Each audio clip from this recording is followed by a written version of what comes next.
very good Friday afternoon to you. It's round 4 of the Philippines edition of eRacing GP. Who can believe, Alex Young, that we're still in lockdown from our headquarters in Malaysia? But we're on to round 4 here. We've got a Causeway Challenge coming up. We've finished the Global Edition. You're planning a second Global Edition. Will your empire never cease, my friend? Hardly an empire. We're all just here trying to have a bit of fun. Yeah, you're right. Philippines is the last round. 4. It's been really fun to do this online stuff. Try and get all the different communities involved. We got a lot of really quick drivers from the Asia Pacific region. So while we're all stuck at home, why not do this and give us each a platform to show what we can do? And obviously, once Philippines ends this weekend and Causeway also ends this weekend and does Indonesia, then we'll be back with Global in 2 weeks' time. That's worth looking forward to. Our immediate attention, though, is to see who will be the victor in the professional class championship that we've got a little bit later on, around about 3 o'clock. But firstly, the amateur championship. Now, if you're wondering what eRacing GP is all about, we've just put together some highlights of last week's event in the Philippines edition amateur class. Alex and me, once again, in the commentary box in different clothes.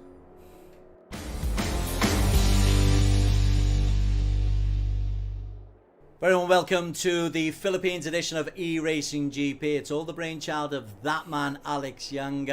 In the amateur edition of the Philippines edition, Seiko is the man to beat, Voltaire Seiko. He's leading the overall championship standings, but he's not on pole position for race number 1. That belongs to Erwin Ramos.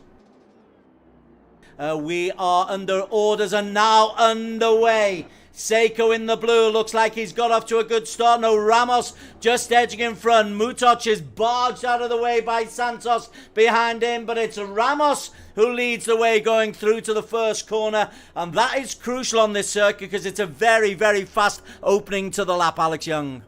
Yep, so Ramos there looking calm and collected. He's got a second gap. Oh, unlucky. What happened there? Francis Angelo, I think, took Ramos, and that means Voltaire Seiko can go straight through. But Francis Angelo came from absolutely nowhere, Alex. Quintos makes his move on the inside, and just, has he got enough to get past Ramos? The answer is just. Gets the inside. No, Ramos able to close the door and hold on. That was nip and tuck, touch and go. But Ramos, great defensive driving. Wow, that was really good from Ramos. I thought the corner was gone. I thought he conceded the corner, but now he's got a bad exit out of turn 3. And look, Quintos is coming back, makes the move. Seiko in the blue, Quintos in the white. They are 1 and 2 in the overall championship leaders. Championship standings. They have won 3 of the 4 races to have taken part so far. Looks like they're going to carry on that run, but who is going to be there? Very quickly, Arate trying to make a move there on Delina. This is the battle for P8. Again, Delina under the most intense pressure, but is able to defend his line rather magnificently under real pressure from Arate. Quintos all over the back of him. Quintos is going to fancy his chances. He knows he's behind the championship. He's second place behind this guy in the championship, and he wants to take points off him. He has got fastest lap at the moment, but he's running out of time. We're in the 3rd sector of the lap. Not many opportunities. You can, I think, on the penultimate corner try and be a bit aggressive, but that's coming up right now. Will he try for the inside? He does try for the inside, but no, not close enough. Not close enough. I think Seiko's got it. One more corner to go. Seiko sweeps around into Galp. They come up the brow of the hill. Quintos, a valiant effort to take on Voltaire Seiko, goes really wide as they come up to the start-finish line to try and slingshot out. But it'd be Voltaire Seiko. Does he take the victory? Seiko just holds off by 0.4 of a second from Quintos. Ramos in 3. Mutoc comes home in 4. Cruz will take 5. Panilio comes through into P6. I tell you, Arate is trying to hold off TJ Alberto for 7. Alberto got the better of Delina for his battle in 8. But it's Seiko who returns to winning ways, Alex Young, and really did it under immense pressure and hardly made a mistake in 8 laps. There he is in the yellow livery alongside Alfred Z, and Gonzalez has got off to a really good start. Mark Goles in the green behind him has come from the second row of the grid to take P2, but then Goles really takes completely the wrong line. It's Gonzalez who leads the way from Alfred Z, and Paulo Santos, ever interesting, into P3. Going wide there was Alfred Z. A lot of the drivers having difficulty holding on here, Alex. Hey, there's been a problem for Voltaire Seiko. He did get himself up to P9 at one stage, but now he's languishing down in P16. Darian Panilio giving him real company. So Seiko has got a lot of work to do, particularly, Alex, as Gav Quintos is making his way through the field, has got himself up into P12 with LJ Mutoc in 11 in his sights. Paulo Santos has somehow got himself to the front. Real apologies for missing that, but Gonzalez looked like he was really having no problems, but maybe those sim issues have come back to haunt Francis Angelo Gonzalez once again, Alex. That was Francis Angelo Gonzalez, went wide but able to hold on to P2. But Zetric Arate has been really good today on the wrong side for this hairpin. Able to hold on there is Gonzalez, but the pressure is intense. Whoops, I've just pressed the wrong button, mate. We've just seen us come back in. Sorry about that, apologies. Let's have a look at the championship standings now, though. Where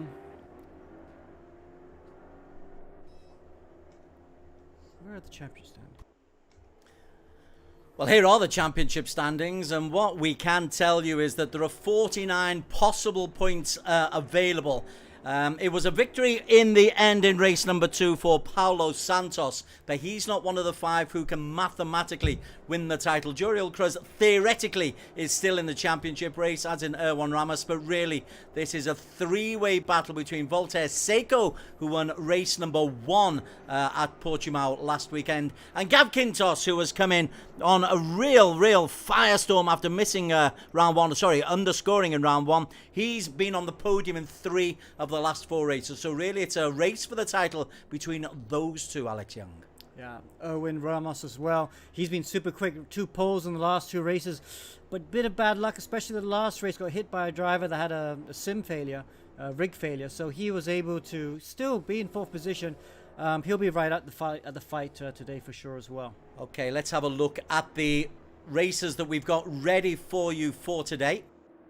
And it's, once again, it's a packed old grid, 24 racers out there, including Paulo Santos, who won race number 2. He's right down in the bottom right of your screen there, and he's pretty quick on the Sepang circuit as well. But it's cars number 1 and 2, the blue of Voltaire Seiko, the white of Gav Quintos, and LJ Mutoc in the, what are we talking here, turquoise and orange. They are the 3 real championship contenders. But there's some good races out there, some quick races. Arate, TJ Alberto, all being able to put in quick lap times throughout this season, Alex. Yeah, and some returnees as well from the Global Edition. Bjorn Ongtiabok, good to see him back as well. So now we are back live in the practice session. The practice session, as you can see, it's got a few minutes to go, so it gives us an opportunity to go around what is a very familiar circuit for you, Alex Young. Sepang, you've almost lived most of your life on this circuit, I would imagine, so you know every nook and cranny. Yeah, it is, and you can see the track map doesn't actually work for this track at the moment. But yes, it is. We're watching a Mutoc here going through turns 12, 13, 14. I do know this track like the back of my hand. I've done so many laps here. And it is a great track. It is a world-class circuit. I remember when it first came on the scene, 97 or 98 Formula 1 Grand Prix was the first time they ran here. It was the first of the big Tilka drones, called Tilka drones because they were so massive to fit Bernie Ecclestone's new vision for Formula 1. And we saw all these other Tilka drones come after that, but Sepang was the first one. And yeah, so the facilities are world class. It's still top notch even today. But it has a rare thing about this track, which is it's great for driving. Got some nice fast flowing corners as well as slow technical ones. It's great for racing as well. Lots of overtaking, especially as they come through turn 1 right now. Watching Paulo Santos. Let's go back to Mutoc there. Going through turn 1. Down the start finish straight. It's a long straight over a kilometer long, so you can overtake into turn 1.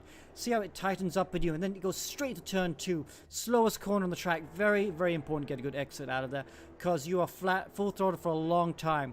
Through turns 3. down this long straight all the way up to turn 4. So a good exit out of 2 is very important because you carry that extra speed, that extra time all the way through this bit. Now, turn 4, 90-degree right.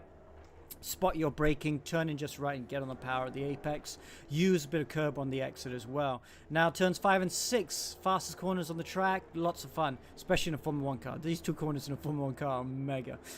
And then it switches back for turn 6 there as well. You have to watch the exit here. You want to use all the exit road like that car is right now, Mutouch is using there, but it's very easy if you go too much into the gravel. Now through turns 7 and 8, this double apex right-hander. You have to be full throttle through 8. You got to set it up so you get through the 7 just right and full throttle all the way 8. Short straight, now to turn 9. Turn 9, again, very good for overtaking. You can dive down the inside, and even if someone's defending, you can go around the outside here, because if you're around the outside of turn 9, you're on the inside for turn 10 that they're going through now. Turn 10 is easy flat, even in the wet, it should be kind of easy flat. Before turn 11. Turn 11's tricky. Kind of blind when you go in, very hard to gauge your braking points and your turning points for that one. Now short straight, turn 12. Again, a very fast corner, pretty much as quick as 5 and 6. You got to be so aggressive through that. Then turn 13, which then tightens up to turn 14, which is really tricky to get right. It's the hardest corner on the track to get right, especially when you're new to the track. But it's so important to get that corner right because it leads onto the back straight. Look how long this back straight is. It's 1 kilometer long. It's massive. And you always have cars slipstreaming each other before they reach the last corner. This left-handed, this 180 degree hairpin left, which we're calling the Clapano corner, aren't we, at the moment? Because we saw Clapano, I think, spin off there 3 times during round 1 of the Philippines edition. But anyway, over the start-finish line, and LJ Mutouch has just done a lap, and how is he? He's second quickest at the moment. Second quickest, and that looked to be a little bit ropey as well there. The fastest man out on the circuit is Gav Quintos. Now, Quintos is 19 points behind in the overall standing, so he needs a stellar weekend, the stellar 2 races, fast qualification, but a little bit of lagging issues there look like are afflicting him. He needs his internet to be top-notch as well as his technical skills. Yes, that's right. Internet is... It's like a mechanical thing, right? You can't have it go off on you, otherwise you have some issues. But Gav is he needs a full deck, doesn't he? He needs a full house. He needs to get the pole position, fastest lap, win both races, to be confident of taking the title. And the way, these guys are not as experienced as the pro drivers, so you can see if one of them makes a mistake, you can gain a lot of points on. So if Gav gets the full house, shall we say, and Seiko doesn't have quite a great second race especially, then Quintos could still take the title. Well, Seiko hasn't had a bad weekend so far. He's picked up podiums in all 3 weekends. He won race number 1 in the first round, second in race number 1 in the second round, and won race number 1 in the third. So obviously Seiko is really primed up for the first races. He's not on circuit at the moment, but he is 4th fastest. So the pressure really is on Quintos and our old pal, the man who won last time, Paulo Santos as well. They are the ones who really need to put pressure upon the overall championship leader. Yeah, actually, Paulo Santos had a good last race, didn't he? He won that second race. He's very new to sim racing, but let's not forget he's an experienced real-life driver.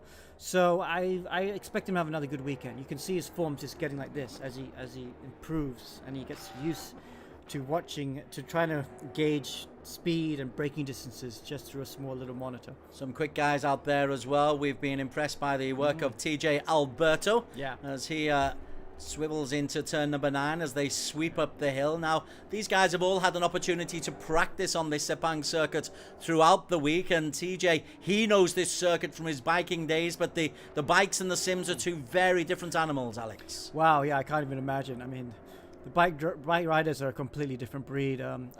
He's had an accident, I think, because his rear wing looks a bit off. But yes, us car racing drivers always look at the bike riders with admiration. They are a different breed indeed. But yes, TJ Alberto, I haven't seen him ride a bike yet, but I imagine he's pretty dramatic because we've seen some pretty dramatic racing from him so far. Other quick guys, Joriel Cruz we mentioned. Theoretically, if he picks up a 49 points, he can leapfrog Seiko along the top, but realistically he hasn't got much chance of the title. However, he has been consistent throughout this season, always 3, 4 and 5. Had 1 podium already as well, Joriel Cruz. Can't write him off completely. No, yeah, like you said, he's been steady. my memory serves, there are a couple points this year with the Philippines edition. We looked at him and wow, he's looking really quick, but not doesn't have that consistency yet. So, well, he's had a 4th and 2 5ths, so right. I suppose he's being consistently just off the pace. Yeah, that's what I mean. But there are a couple times where I thought, wow, this is front running pace. He should be able to finish on the podium. But then it would just go back to his 4th or 5th pace, which is where he would finish, which is still important. That's plenty to build on. That's the thing, is you always have to imagine that it doesn't come quickly. Speed you have to develop over time. The more time you can practice, the more time you can analyze what you're doing wrong and understanding how to drive different cars and different circuits or help your consistency. Alex Young with the analysis. Zetric Arate is another who is probably in that Juriel Cruz element. So the practice is over. The guys have now got a 5-minute qualification opportunity, which around this circuit where you're looking at lap times around about 2:12.7, 2:12.8 as a quick one, you're only going to get one real chance at this, Alex. Yeah, so that's right. Wow, so they can afford, and most of these guys have pushed really hard in their first lap because they know if they make a mistake in, say, turns, say in the first third of the lap, they'll just restart the lap. They can hit the escape button and restart and go around the last corner again, and there's enough time to do that lap. But then, no more mistakes. You need to be perfect, otherwise you just won't get a chance. And we've seen that before. Drivers keep resetting, and then in the end, they don't set a lap in qualifying. Let's see if Voltaire Seiko can prove that he's got the ability. As Seiko is on his lap just at the moment. Comes round 2 and 3. Yep. You can see we're just still, even though we've been doing this for a few weeks now, we're still figuring out how to work the OBS system. We often press the wrong button. But Seiko, 31.8, that's okay for a first sector. Coming out of turn 4 then, looks nice and clean. This is the championship leader, let's not forget. He is under pressure. He doesn't need pole position today, but he needs to make sure he's on the front 2 rows. Needs to be either somewhere between 1st to 4th. He doesn't want to be any further back than that, because once you get into the midfield, you always start to put your luck into the hands of the gods, because all sorts of things can happen in the midfield, and you can end up not finishing a race. His qualifications have been pretty good. He was fastest in round 1, second fastest last week at Portimao, and he's picked up a point in all 3 so far. So he qualifies well, he takes race 1 well, and that's why he's really high in the championship. Fastest through sector 1, up the hill here, and looking clean. Fastest through sector 2 as well, Alex. Yeah, so looking nice and clean. It does look like a bit conservative, though. He's not right on the ragged edge. It looks like a banker lap. If this was qualifying, I would say, okay, this is his banker lap, and his next lap would be the perfect lap. And you know what? Because he's managed to get out and get started straight away, and he hasn't made any mistakes, I think he might have a chance for a second-time lap here. So this could be a banker lap, and the second lap could be his push lap. He's down the back straight here. As you say, it's 1 full kilometre down. Others are setting times as well. Johan Kalam is quick. Panilio is quick. Alfred Z and Cruz are all quick, but nobody as quick through the first 2 sectors as Seiko. Comes round the hairpin, corner number 15, and then into the home straight. Voltaire Seiko, championship leader. Is he going to set the fastest time in qualification with 2 minutes remaining? Well, look at that. He's second fastest at the moment.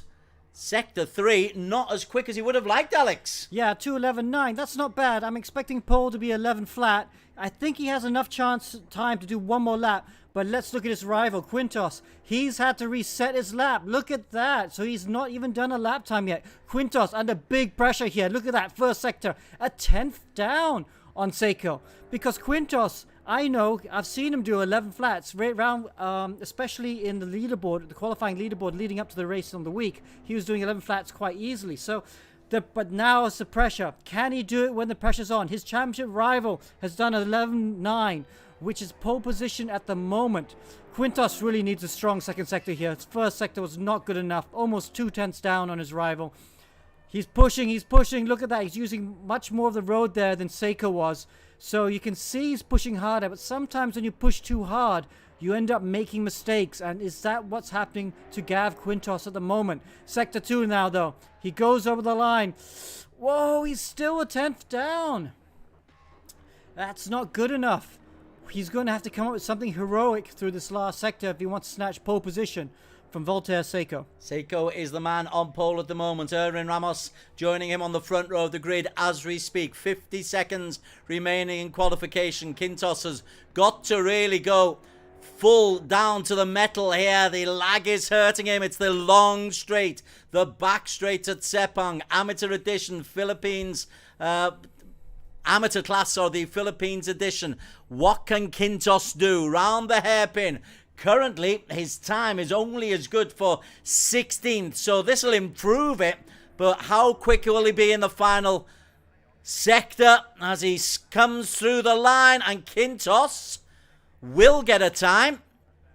And he is fastest. Wow. 11:51. He made up some real time on that third sector, Alex Young. Wow, 11.251. That third sector was heroic. Look how much time he made. He wasn't purple in sector 1 and 2, but Gav Quintos, he's still on a lap, I think, but I think he's run out of Seiko's still on a lap, but I think we've run out of qualifying time. Yeah, he wasn't able to go faster. Seiko with his lap finish. So that's it. Your two championship leaders are on the front row. Terrific stuff from Gav Quintos. He needs the perfect weekend. Seiko doesn't necessarily need to be perfect. He just needs to pick up points here and there and just put himself too far away. Erwan Ramos was pretty quick in there as well. And Mutuch. We keep forgetting about LJ Mutuch, but he's had another consistent season. Third in the championship. But let's go on to the grid. Wow, look at the colours. We are on sunrise. We are in the early morning for race 1. So drivers will have to be aware that the temperatures might take a little bit longer to come up to temperature. So you have to watch the brakes, watch the tyres on that first lap. Yeah, that is one of the features that we've got for you. They set the qualification times in different conditions. Now then, driver info tells you that Quintos and Seiko are on the front row of the grid. Quintos, to the left of your screen, we are underway. Race number 1, Seiko, off to a stunning start. Seiko moves away from Quintos. What a way to put a marker down into the first corner. And it will be Voltaire Seiko who leads into the corner, Alex Young. Yeah, really good start. You mentioned that in qualifying, how Seiko, when he needs to get it right, he just gets it right. He might not have been the fastest driver all the time. I think maybe... Whoa! As Quintos, championship rival, gets it sideways there. I wonder if he's been turned around. No, he's still there. That might have been the lag, so he's still in P2. No, he has been turned around. Gav Quintos right down at the back.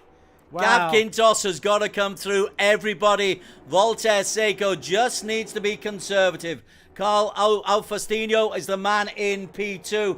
A lot of men through down to P6. TJ Alberto all quick, but the biggest victim is that man, Gav Quintos, and he's the man who couldn't afford to be a victim, Alex Young. In front of him, a real problem there. Some more cars going off. Well, that's going to help him get through the order, though. He's going to appreciate that because he needs all the help he can get. He needs to... I mean, it's the championship over, Des. Wow, Seiko, perfect first couple of corners. We talk about him producing the goods at just the right time, and he's done it again. Cool, calm, and collected. As I was saying before Quintos went off, I think Seiko, you know, he gets it right just at the right time, and that's why he's leading this championship. And is this checkmate? Because Quintos, right now, he's in position 13. He'll have to get up into the top 3, I think, if he wants to take it to the final race of the season. Panlilio in hot pursuit as another one spins off. That was Ellison Howe spinning off there. I think you called it right. A few of the drivers having problems in the early morning dew, slip sliding away, but no problems for the race leader, Voltaire Seiko, as they come down the back straight. It's Carl Alfastino and LJ Mutuch in 2 and 3. Kalam and TJ Alberto in 4 and 5, but Seiko, what a start, and he's been able to continue that start through lap 1, Alex Young. This is his race to lose. Yeah, Mutuch, he's just lost a position to Faustino. Faustino's doing a great job in positions 2. But yeah, Mutuch down in position 3, Kalam in 4, TJ Alberto in 5th, and Cruz in 6th. Let's have a look at Gav Quintos. He comes over the start-finish line, but tell you what, he is 3/4 of a straight down on the championship leader, Voltaire Seiko.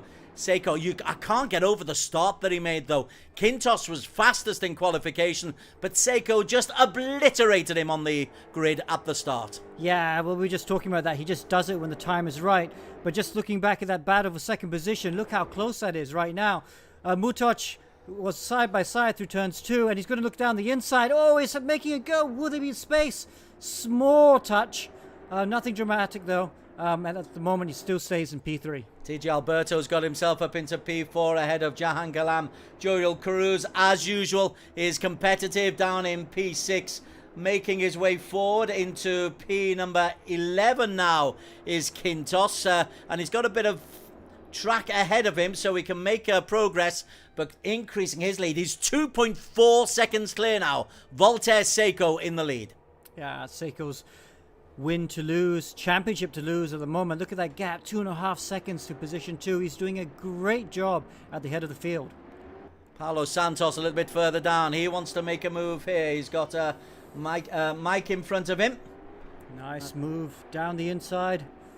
Is he able to stay on? No. Well, he took a place but lost a place and so remained the same. So that is Mika Hatamosa, Paulo Santos and Riniel D in a big battle there. Santos, I tell you what, that is using the grass a little bit too much. You need to be a little bit neater and tidier than that, Alex. Yeah, he's sending it down the inside Daniel Ricciardo style. Seemed to pay off in that last move, although I didn't think it would. But at the moment, yeah, he's... he spun. Sorry, Gav Quintos, I need to report, has got himself up somehow into P8. He has gone past Brian Rojas. Now, Riniel D and Santos has dragged through as well. So, Gav Quintos up to P8.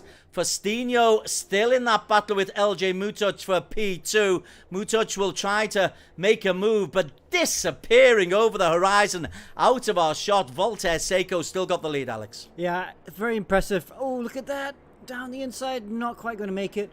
Quintos, more importantly, he's not losing any time. He's making those overtakes and not losing any time. In fact, he's closing the gap. He was 10 seconds at the start of the lap before this, and now he's 9, just under 10 seconds now. So he's actually able to close that gap while overtaking cars, because he has to have one eye on Seiko. If Seiko makes a mistake, he's only 9 seconds down the road. He might be able to close the gap. TJ Alberto makes a move on the inside. TJ Alberto in P4 at the moment. He's got Faustino. Mutoc has gone past and then can't get through. So Faustino, TJ Alberto and Mutoc in a thrilling battle for P3. And Jahan Kalam, don't knock him out either, as Juriel Cruz joins the fun as well. Oh, no. That's Mutoc out. Santos hit. Juriel Cruz spins. So TJ Alberto up to P3. Wow, that's surprising. Mutoc is actually quite an experienced driver at this level. Just seemed to be getting a bit ragged. He made a mistake at 4, then eventually made a mistake at 6 and spun round. And look at that, he's got Quintos just behind him. No, he's just behind Quintos now. Just behind Quintos. Quintos now up to P. Oh, they're neck and neck, aren't they? Quintos in P7. Goes inside Juriel Cruz. And then loses out to Mutoc. And then Juriel Cruz. Big mistake from Quintos. Maybe working a little bit too hard, trying to be a little bit ambitious, Alex Young. Yeah, so now Quintos doesn't want to be getting in these battles. He wants to try and get through as quickly as possible, because this is costing him time. You know, if he can get in the top 3, that would be a good job after that first lap he had where he was spun off. But he doesn't want to be getting this scrapping for the lower places in the top 10. Well, he's gone inside Juriel Cruz there. Cruz took a wide shot into the back straight here. We'll just stick with this battle. This is the battle for P6 at the moment. Mutoc leading that battle. Quintos second in the championship, but 7th here. Juriel Cruz has a look down the inside. Mutoc able to keep the distance between him and Gav Quintos. So it's Quintos will be in P7. Maybe worse, because Cruz has gone through the inside and Juriel Cruz has got just on the inside of Gav Quintos, who is in 7th or 8th, depending on where you are on this straight. Yeah, Cruz tucks back into the slipstream. He'll be thinking about down the inside, has a look, decides not close enough, gets out of it. Probably going to try and get a good exit out of 2. If he can get a good exit out of 2, he can look down the inside of 4. Meanwhile, Quintos isn't thinking about that. He's thinking about the car in front of him. The car, the Gulf-colored cars. Oh, Quintos, another moment. Oh, that's going to cost him a bunch of time. The seconds just tick through. That's be so painful. Championship rival, championship challenger, now down to 8th position. He's still got a chance, though. Let's go up to the front there, where disappearing into the sunset is Voltaire Seiko. Wow, 3.7 seconds clear of Carl Faustino, who's got TJ Alberto right on his tail, but Seiko started well and has continued well right the way through the first half of this race, Alex. Yeah, I'm looking good at that, isn't it? I mean, look at that gap. He's just not making any mistakes. he's not on the ragged edge at all. He's just driving nice and smooth, keeping the car within the white lines. A lot easier said than done. He's driving superbly, you know, and he's definitely going to have to go up a class. I think next time we go racing the Philippines, he's really, really driving maturely here. Now, big news for you. LJ Mutoc is out of the race. That means that Quintos has got himself up into P7, battle with Joriel Cruz for P6. So Mutoc, I don't know whether he lost his sim or he picked up too many penalty points. But Mutoc, third place in the championship, will not pick up any points here. Alex, as Quintos goes on the inside of Joriel Cruz into the back straight once again. But Cruz has got the slipstream and can hold on. Yes, he has. And now he's up to 6th position, and he can see the gaggle of cars ahead of him. 6 minutes remaining. He can see 2nd position. TJ Alberto's only... Oh, no, but he doesn't need that. Cruz down the inside. Quintos would have had to react to that, but he gets good exit. I was just saying Quintos will be thinking of the cars in front. He wants to try and overtake the 4 cars in front. If he can get up to P2 and make this championship fight go to the last race. But he needs to get the hammer down, really, and try and pull a gap to Cruz behind him. This is P2. TJ Alberto and Carl Faustino having a hammer and tongue battle there. Faustino goes on the outside, but TJ holds on to the correct line through 2 and 3, but he is under real pressure. 5.4 seconds out in front of them is Seiko. Looks to Faustino on the inside. TJ, is he able to hold on? A little bit of contact. They both spin. And that means going through is Jahan Kalam into P2. Calamitous for TJ Alberto, who drops to 5. Oh, and Quintos now all over the back of him. Quintos in the white car. He is like, he'd have loved to take that position before 5, but unable to do it. Alberto actually with a quick 360 managed to recover quite wide. Oh, no. But the lag again. He just spun off. TJ having a real problem. Quintos has capitalized and got himself up into P4. John Lawrence Bernardo and Jahan Kalam are the 2 ahead of him. So Quintos, we've followed his progress right the way from P21 up to now P4, Alex. But time running out, 4.5 minutes only to go. Yeah, so I was talking to a few of the drivers earlier today that a few of them were suffering with internet issues. So the lag is quite poor for a lot of these drivers. Various parts of the Philippines obviously struggling for internet connection. So we're seeing the cars lagging a little bit more than usual. Oh, Quintos, what's that contact? See, it's really difficult sometimes with the lag when you get close to a car. You think there's space and then suddenly there's no space and you could accidentally hit someone else off. This is why sometimes when we look at driving decisions, if we're not sure where we think lag might have influenced it, it's very hard to penalize the driver. But we will have a look at all these incidents after the race.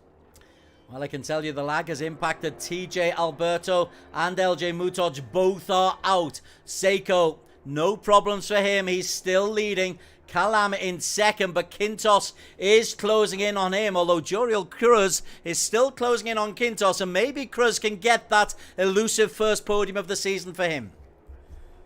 Yeah, that'd be good for him. It's closing down. You know, Quintos is not done here. Well, we're talking about the lag, and maybe the lag was also the reason he spun off in lap 1. But he'll be quite appreciative over the last few laps because I've seen a lot of drivers go off in the last couple of laps, and that's allowed him to go from, what was it, 7th a lap ago, and now he's up to 3rd.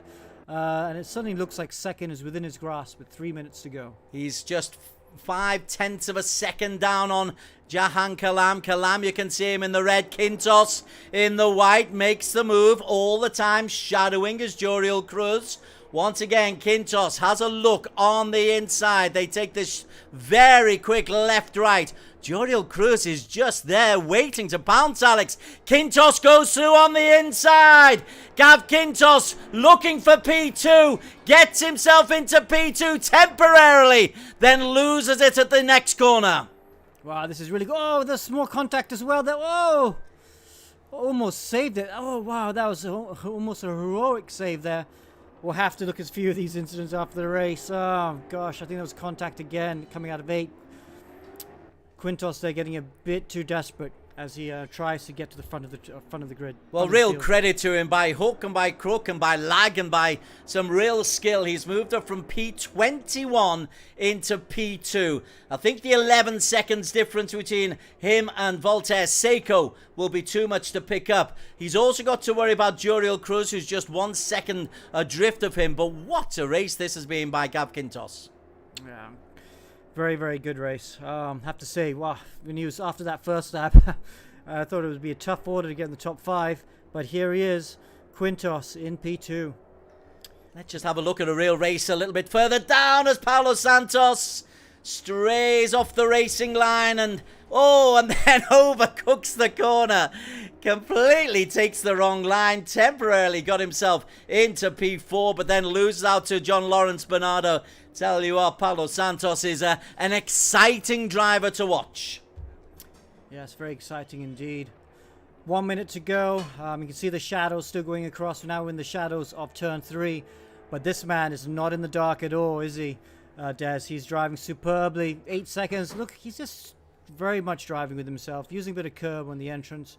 But just nice and easy, nice and calm. He'll already be thinking to the reverse grid race. This will be his final lap.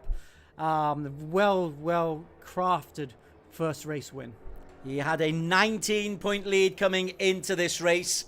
He was fastest, no, he was second fastest on the grid, wasn't he? So that was reduced to an 18-point lead. He'll add an extra 5 points, assuming Quintos remains the same. So it'll be a 23-point lead. And is he the fastest lap as well? The answer is no. Quintos' fastest lap, 20 points. So I think mathematically, is it still possible? No, only 15. It might be the championship, Alex. Wow, that's exactly right. 15 for the win in race 2 and another 2 points for the fastest lap in race 2. So that's 17 points. Wow, Voltaire Seiko is going to be crowned the first AM champion in the Philippines edition. And so long as he can just survive this final half lap, Quintos is manfully trying to make up the ground, but Seiko has got the lead. Quintos has got himself 2-3 seconds clear of Juriel Cruz, who I think will happily take his first podium. But this is now the 2 final straights for Voltaire Seiko, amateur class of the Philippines edition. The champion-elect just needs to negotiate one final corner, and this will provide him with an unsurmountable lead at the top of the overall championship standings. Second fastest in qualifying, second fastest lap here, but that's not quite good enough. But the win for Voltaire Seiko means he is the champion, despite the near heroic efforts behind him of Gav Quinto. Seiko takes it. He is the champion. Quintos comes in second. The first podium of the season for Juriel Cruz. Big hands up to him. Santos did eventually get through into P4 ahead of John Lawrence Bernardo. But this is all about Voltaire Seiko. It's his third victory of the season, Alex Young, and a wonderful performance from start to finish. Yeah, very good indeed, Seiko.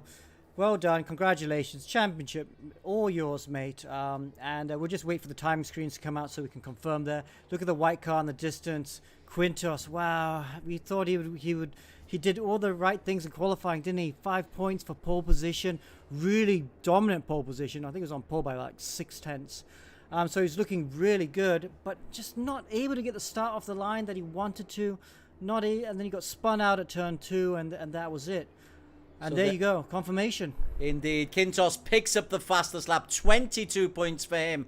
Add to the 5 that he picked up for qualification as well. But your race winner and your champion, with one race to go, subject to 1 or 2 appeals, but I don't think Seiko was involved in any of them, is Voltaire Seiko. Okay, so now the drivers have, what is that? This 30 seconds to just kind of shake their wrists. Few new drivers, just looking at the chat just now, a few new drivers who are actually they're getting a bit tense out there, saying that the hands are shaking, and that's the excitement of motor racing, you know, especially the first time you do it. Wow, the butterflies you get, the trembling in the fingers.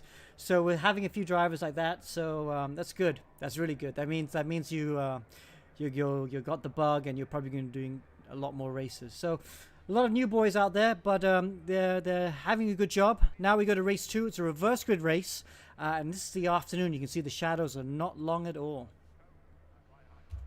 So different conditions. Alex Young and Des Corkill in the commentary box for you. Gav Quintos starting in P19. But on pole, we have got Arate, who was pretty quick, it must be said, earlier on in practice, and pretty quick off the line as well. Zetric Arate. Faustino once again has gone very quickly off the mark. Carl Faustino will be hoping he doesn't have the lag problems, and Faustino just can't get past Arate. Faustino, TJ Alberto Arate misses it completely. Faustino goes into the lead. A catastrophe for Arate. Oh, there's some more contact there at turn 2, the same place. Wow, lots of carnage there. So there's going to be a lot of cars out of position now. But I'll tell you who has had a good first lap.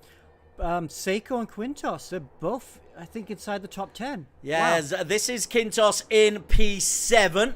And just behind him in the blue, in 12th actually, he's dropped down a few places, Voltaire Seiko. He may as well go for it, Voltaire Seiko. He's got absolutely nothing to lose. Quintos wants to make sure he remains second. Clark Lewis, one of the more exotic names that we've got on his debut, has got himself up into P5. Ellison Howe in 4. Brian Rojas has got himself into P3. Another debutant, but the race leader, Alex Young, is Carl Faustino, who had a really good first 3 quarters of the race in race 1. Yes, yeah, that's really good for him. And look behind him, TJ Alberto.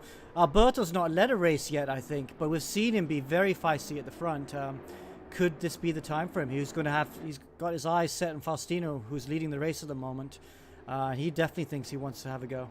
Alberto is in the black and gold into second place. Again, let's just look at some of the new boys, as Seiko has dropped down to P17 now. Mike Hatamosa in a bit of trouble there as well. Palasugi in front of him has got himself into P19, and Arate, after being first into the first corner, is having a complete nightmare. He's gone off the track once again. TJ Alberto leading the way though. What happened to Carl Faustino? Apologies, I was looking away, and TJ Alberto was overtaking Carl Faustino. Yeah, well done, TJ Alberto in position 1. I kind of fancied his chances of getting up there. Now look at that, he's got a handy lead as well. Good 2 seconds there, but he'll be worried about the guy in position 3, Quintos. We're seeing Quintos have good pace, but if Alberto, you know, he can have good pace as well, and now he's got no traffic to slow him down. He's just got to get his head down, knuckle down, and try and pull a gap.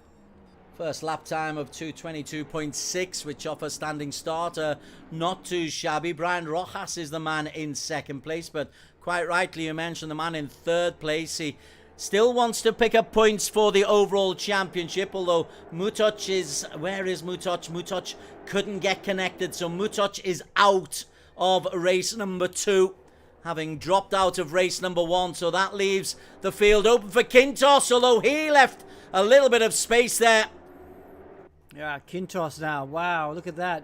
Up to position 2, and it's only the second lap from the very back, the back row. So great job by Quintos to be up to position 2. Alberto, now he'll see 2 white cars. He'll probably assume that one of them is Quintos. So he'll be like, okay, I got to be perfect now. I got to hit my marks, get the braking just right, turn in just right, carry the right amount of speed, apply the throttle just right. Look at him coming down to turn 9. This left-hander, he brakes at about 90 meters in a CR1 car. Pitches it in. He can use all the road in the exit. Through turn 10, easy flat. But Quintos is closing that gap. 1.5 seconds. Des, with 11 minutes to go, I don't think I can see Alberto holding out. Well, at the moment he's got the lead, but Quintos is mighty quick. Just as he moves in, let's have a look at a real battle for P5. Axel Mariano is the man under pressure from Jahan Kalam, who had a spectacular exit at the near end of race number 1. Right behind them, Joriel Cruz. And once again, Jahan Kalan, I think he's doing this for TV ratings. As soon as we go to him, he spins off the track and moves down from P6 right the way down to P9. Alberto, though, look at this. Quintos close right up. You've called it right. Quintos through the inside. A little bit of a nudge on the back. Alberto under immense pressure from Gav Quintos, Alex Young. Yeah, so we're seeing Quintos has been having quite a bit of lag compared to some of the cars around him. So he has to be careful when he gets too close to Alberto, because he could suddenly lag and then touch Alberto in a spin. And we don't want to see that. We want to see if this race is going to be settled in Quintos's favor. We want to see nice, clean overtakes. So, you know, earn the position. Whoa, as they get sideways. But you love that, don't you, Des? You love it when they get a bit touchy. Contact's exactly what we want. TJ Alberto having to use his elbows, and he does, just to hold off Gav Quintos. But Quintos has reduced this gap from what was 4 seconds down to less than 1/10 of a second. He'll make another little dash on the inside. This time it's successful. TJ tries to get back, but Gav Quintos, spectacular overtaking maneuver. TJ looks on the inside, but Quintos slingshots around 6 and 7, and he'll have the straight line speed to get away, I feel, Alex. Yeah, TJ Alberto, the bike rider from Philippines. Like you said, he's driven a lot of laps at Sepang, but on a bike. So he's doing a great job, but Quintos, he's much more experienced sim racer. He's been doing it for quite a few years now, and he's showing his experience, made the move stick, and now I think he's just going to pull away at the lead. Great battle at 4P3 at the moment. Brian Rojas, Carl Faustino, he has a look on the inside as Axel Mariano in the green is having his best performance on this, his debut. Paulo Santos and Juriel Cruz in the shadow there. Faustino currently holding on to P3, although Rojas has got himself in front but goes too wide. That enables both Faustino and Axel Mariano to go through into P3 and 4 respectively. Good stuff from Axel Mariano on his debut up into P4, Alex. Yeah, very good. Axel, actually, he's a brand new driver, and I think he's 8 years old. One of the drivers was telling me he's really young, but 8 sounds very, very young. But Axel doing a good job there to hold off. He's holding position 4. He's looking to the inside. He's defending the inside, but look, he's going to go around the outside of him. Axel gets the inside line, but is he able to hold on? Faustino is just edged aside, and they are going wheel to wheel. Faustino just inside Axel Mariano. Santos is there. What a combination we have. Great battle for P3. Faustino is the man who is leading it into turn number 1. Axel Mariano elbowed aside by Paulo Santos into P4. Nicely done. Able to make the move stick. Axel tries to come back at him, but not able to at the moment. As they go through turn 3. Faustino, though, he's got to look in his rearview mirrors. I don't think he got the exit he wanted, and Santos will be looking down the inside into turn 4. No, decides to just stay there. Maybe not close enough. All 3 of them go through turn 4, nose to tail. That's a cracking battle for P3. A little bit further down, P11, John Lawrence Bernardo on the tail of Alfred Z. I'm trying to actually pick up where Voltaire Seiko is. He's got himself into the middle of the grid, halfway through the race. Don't count him out, but P8, he'll be pretty happy with that. He's picked up points in every single reverse race without coming close to a podium. Yeah, that's impressive. But yes, back at the front, though. Is this the front? Yes, Gav Quintos. 2 seconds ahead of TJ Alberto. TJ hasn't fallen back as fast as I thought he would. What was his last lap? Oh no, his last lap was a bit slow, 14. He needs to up the pace a bit because Gav is in the 12s. TJ Alberto goes through in P2. Let's pick up P3 once again, where Faustino has got Santos and Axel Mariano in close pursuit. Juriel Cruz once again is up with the leading group. Glad he got his first podium of the season because he's been a consistent racer. Santos looks on the inside of Carl Faustino. Can't quite get there. Faustino closed the doors. They slingshot round into this long straight. Faustino holds on. Is Santos close enough to make a move? He's looking, he's lurking, now he cuts on the inside, now he takes the inside track, Santos can't hold it, Faustino breaks perfectly, Santos forced to go still round the outside under increasing pressure from Axel Mariano, who has rejoined this battle for P3. Yeah, Santos just left the braking too late, Santos in the red car, too late for the last corner, went wide, allowed Faustino to go back, and now he's having to defend the position from Axel Mariano into turn 1. Santos, though, I mean, he looks quicker at the moment, but he'll be kicking himself because he got the move done, was down the inside, but just braked just a little bit too late. Can he now look out of turn 3? No, he didn't get the exit he had from the lap before, so he's dropping back a bit. He's going to have to wait till later on in the lap, I think, to try and make another move. Juriel Cruz in the blue at the back of that pile of 4. He is still very much in this race. Paulo Santos under pressure from Axel Mariano. In fact, Axel has gone on the inside of... well, what's happened to Paulo Santos? Paulo Santos has disappeared off the screen. So Axel Mariano alone in P4 with Cruz for company.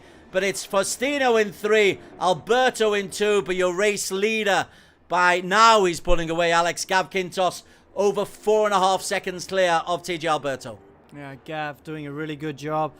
Needless to say, really, he's just pulling away at the front. Shame for Paulo Santos, though. I think he must have got DQ'd with too many incident points, and that's him back in the pits.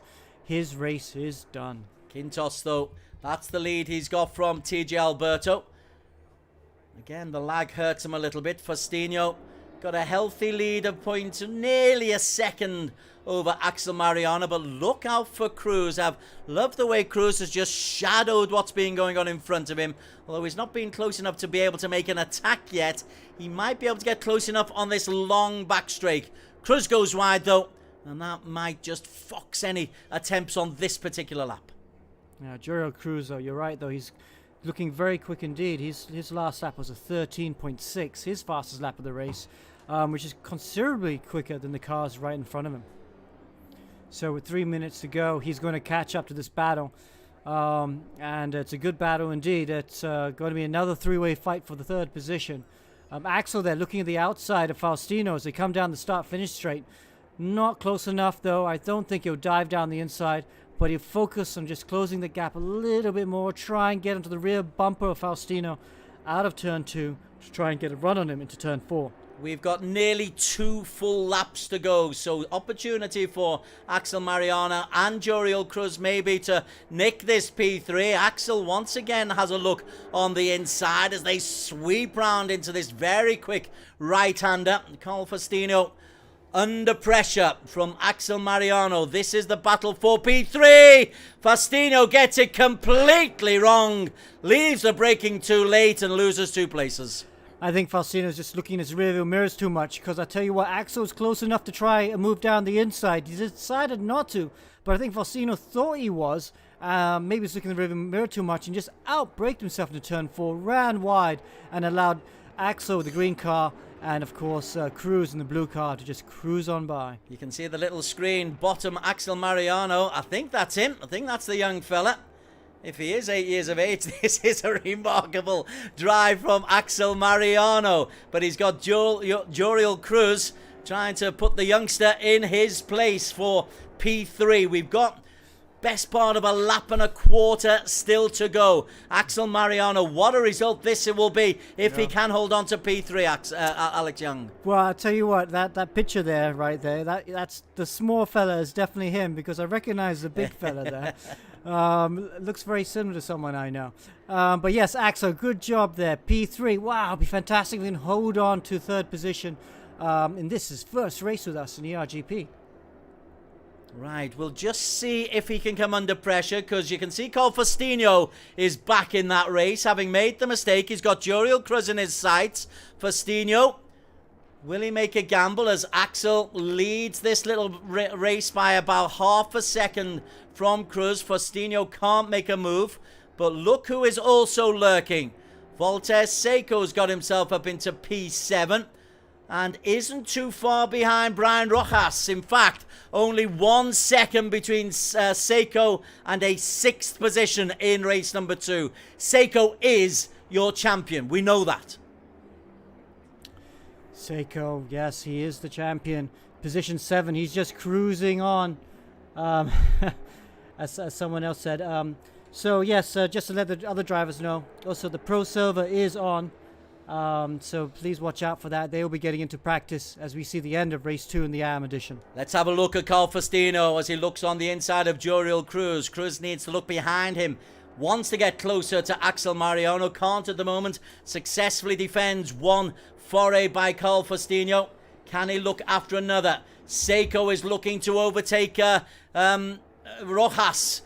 Meantime, at the front, Quintos is leading by 8.5 seconds. In the far distance, TJ Alberto. But it's now a celebration lap of honour for Gav Quintos. He can't win the title, but what he can do is pick up his 3rd race victory of the season. Yeah, really good indeed.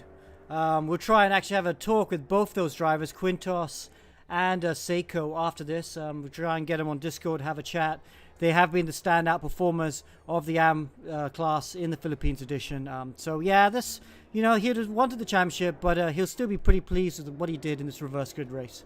We'll go back to Gav Quintos in a moment. This is Axel Mariano alone in P3. Joriel Cruz under pressure from Carl Faustino for P4 though as they come into the back straight. But coming at the end of that straight, Gav Quintos will pick up race victory number 3. He had one other podium, a poor first weekend, cost him any real hopes of a title, but he will pick up 2nd in the overall championships. Quintos wins it. TJ Alberto will come home in 2nd place. Behind them, Axel Mariano. Wonderful result for the kid. Cruz just holds off Faustino for P5. And Seiko gets in ahead of Brian Rojas for P6. So the champion finishes with a P6. And your championship leader with 3 victories over the season has an enjoyable race number 2, Alex Young. But even more enjoyable to win the race for Gav Quintos. Yeah, really good job there. So Quintos is the man who will enjoy that. A little bit further down, you've got Rojas in 7. Kalam, who had a couple of real spectacular moments. He's in P8. John Lawrence Bernardo in P9. A little bit of racing still going on at the moment as Clark Lewis holds on to hold off Mika Hatamas. Behind them, you've got Rina D. But there is the overall championship. Quintos picks up 15 points for the win, plus 2 points for the fastest lap. He did as much as he possibly could. 2nd in race number 1, 1 qualification, fastest lap. But the fact that he didn't win race number 1 and Seiko did meant that it's only good for P2 in the overall championship standings. But P2, Alex, that's not bad. Yeah, very good indeed. Just texting the guys right now to see if they want to come into Discord so we can have a small chat with them. So TJ Alberto picking up his first podium, I believe. Let me just confirm that. TJ has been pretty quick. Yep, it is his first. No, it's his 2nd podium. He picked up a 3rd place in race number 2 last time. But Seiko, the man of the series. Gav Quintos, though, ever since he came into the championship, really in race number 2, Alex, you've been impressed with his performance. Yeah, I have been very impressed with him. He's done a really good job. Yes, very clean. Like we talked about at the beginning of race 1, when it's the right time to do it, like qualifying or that first lap, when he puts it on pole or he's in 2 or 3, he just nails that right point. He gets in the right position at that right time, which is a little bit rare for the AMs, because the AMs, maybe not as experienced as the pros, they tend to make more mistakes in those situations. Gav, I think, has been the other bit of that. He's quite an experienced driver, but at those key moments, like in race 1, he's on pole position, but he didn't get the start he wanted, didn't have a good turn 1, and then I think he was knocked off in turn 2. And there's those fine margins that decide championships. Yeah, I don't think the results can be made official, because I'm sure you're going to get plenty of protests, because we had 1 or 2 lagging issues which caused for some spectacular collisions. However, I don't think that's going to impact the top 2. Got a feel for LJ Mutoch, who's had a fine season, but he went out in race number 1, couldn't get himself back at all into race number 2. So although he's got a pointless weekend, it's a fine season for LJ, and he deserves credit as well, as do probably 7 or 8 of the amateur drivers. Yeah. Let's see if we got anyone on the line here. Seiko, are you there? Voltaire? Or Gav, are you there, Gav? No, don't seem. Hello, can you hear us? Gav, yeah, we can hear you, Gav. Yeah.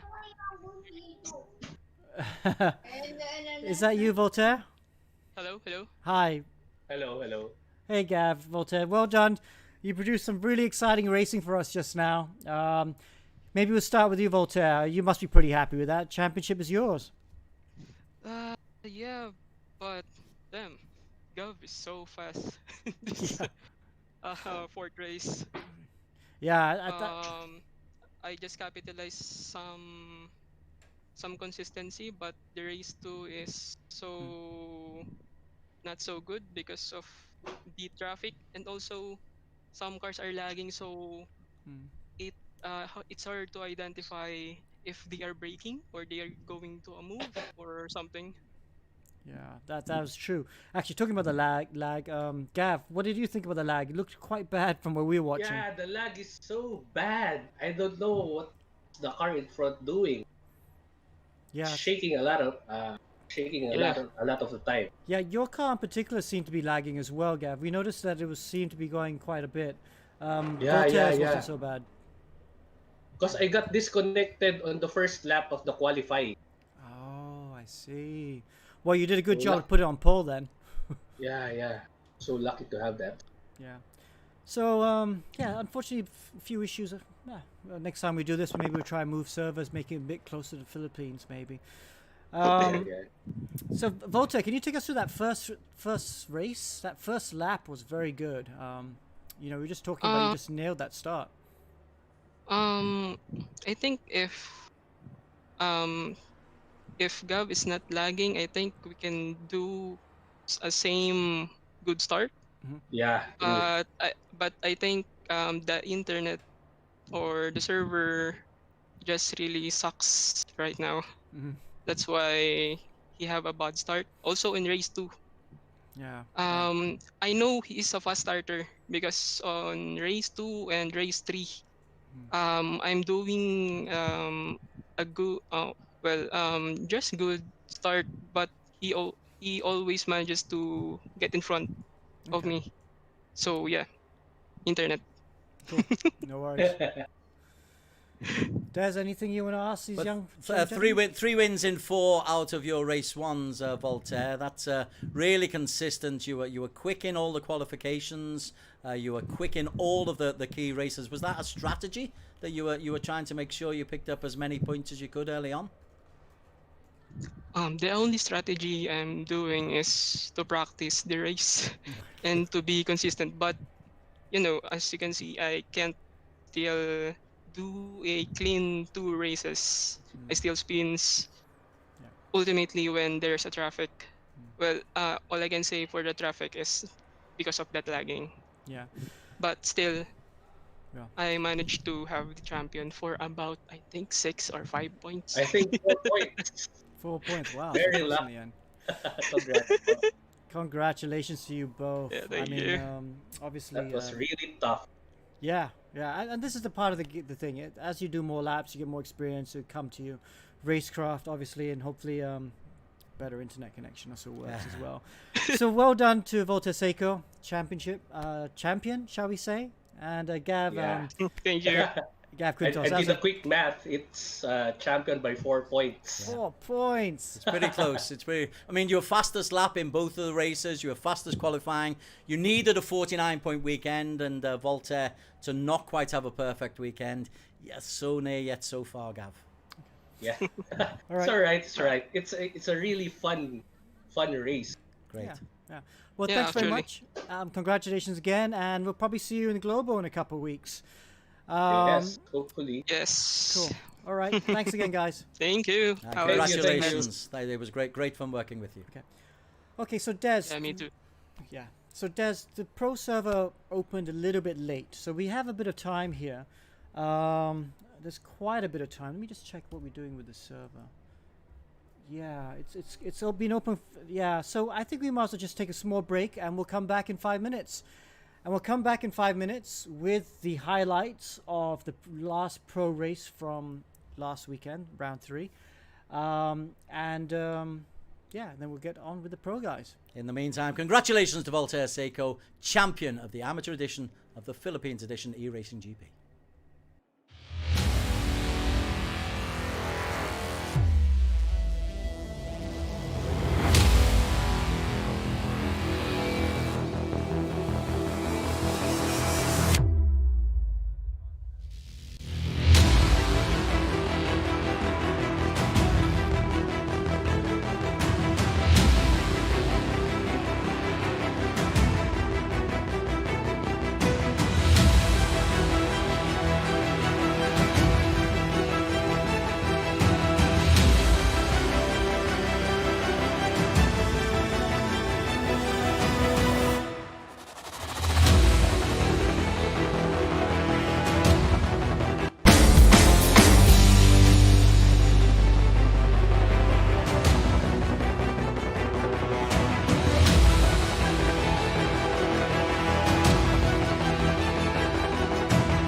very, very warm welcome to the eRacing GP Philippines edition, round 4, the final round of the season for the pro racers. We've already crowned one amateur champion in Voltaire Seco earlier on this afternoon.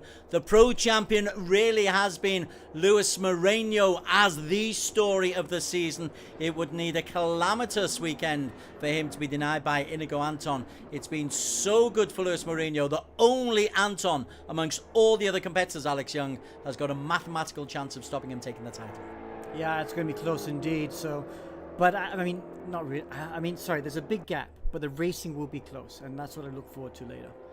Luis Moreno has had a fabulous season so far, though, and let's just show you how fabulous he's involved last week in round 3, where he was on pole position going into race number 1, and he would pick up points in both races. Here's the best of the action.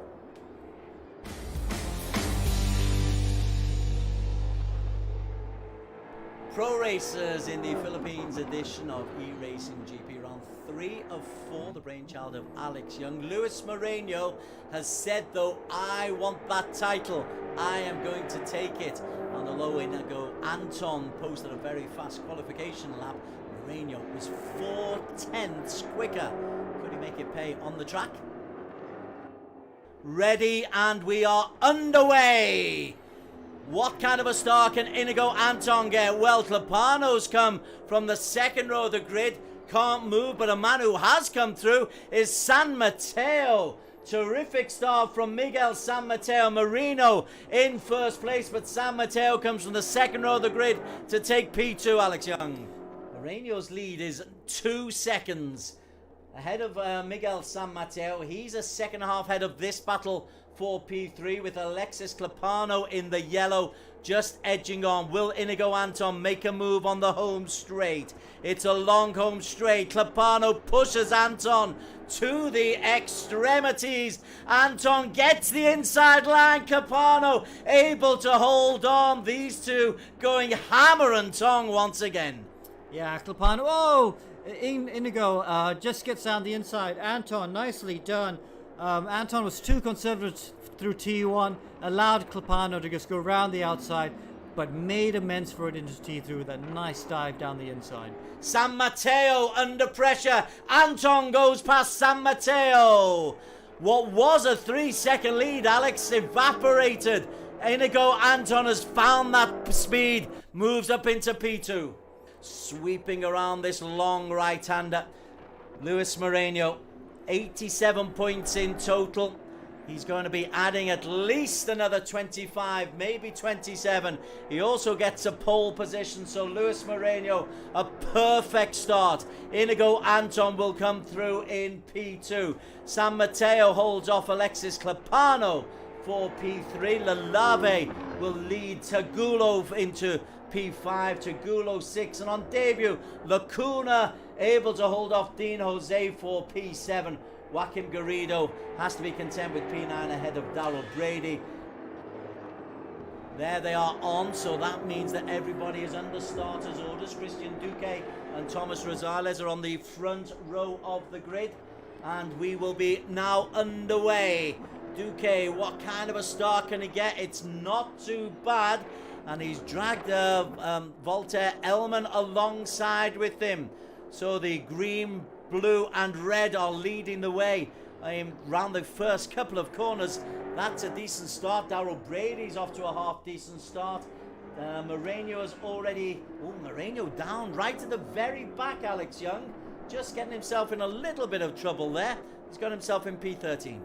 Inigo Anton, Alexis Clapano with Moreno there. This is only on lap number 2, and already Moreno has got himself up into P8. He's in the black and red, shadowing Clapano in the yellow and Anton in the turquoise and orange. It's Anton who's leading Clapano. That's how we like to see those two. Wheel by wheel, side by side, and Moreno in the shadow. Championship leader Moreno will be loving this. He'll just be watching these two. He's under no pressure at the moment. He would like to get past through these two drivers, but he knows their history. He knows that they've always touching each other, and might make it very easy for him in the end. So Brady is in that group with Clapano, who Clapano has a look. Moreno just shadowing these two. Clapano goes on the inside. Brady, is he able to hold on? Just is the answer. Moreno always just on the wheel, trying to pick up any errors that are there. Brady's done really well. Clapano once again tries to go on the inside, and Moreno continues to put the pressure on. 4 minutes remaining in race number 2 of round 3 of the Pro Series. Lacuna is second place. He's in the back. Clapano in the yellow, stalking Mark Voltaire. Elman under pressure. Clapano goes on the inside. Can he get through? The answer's no.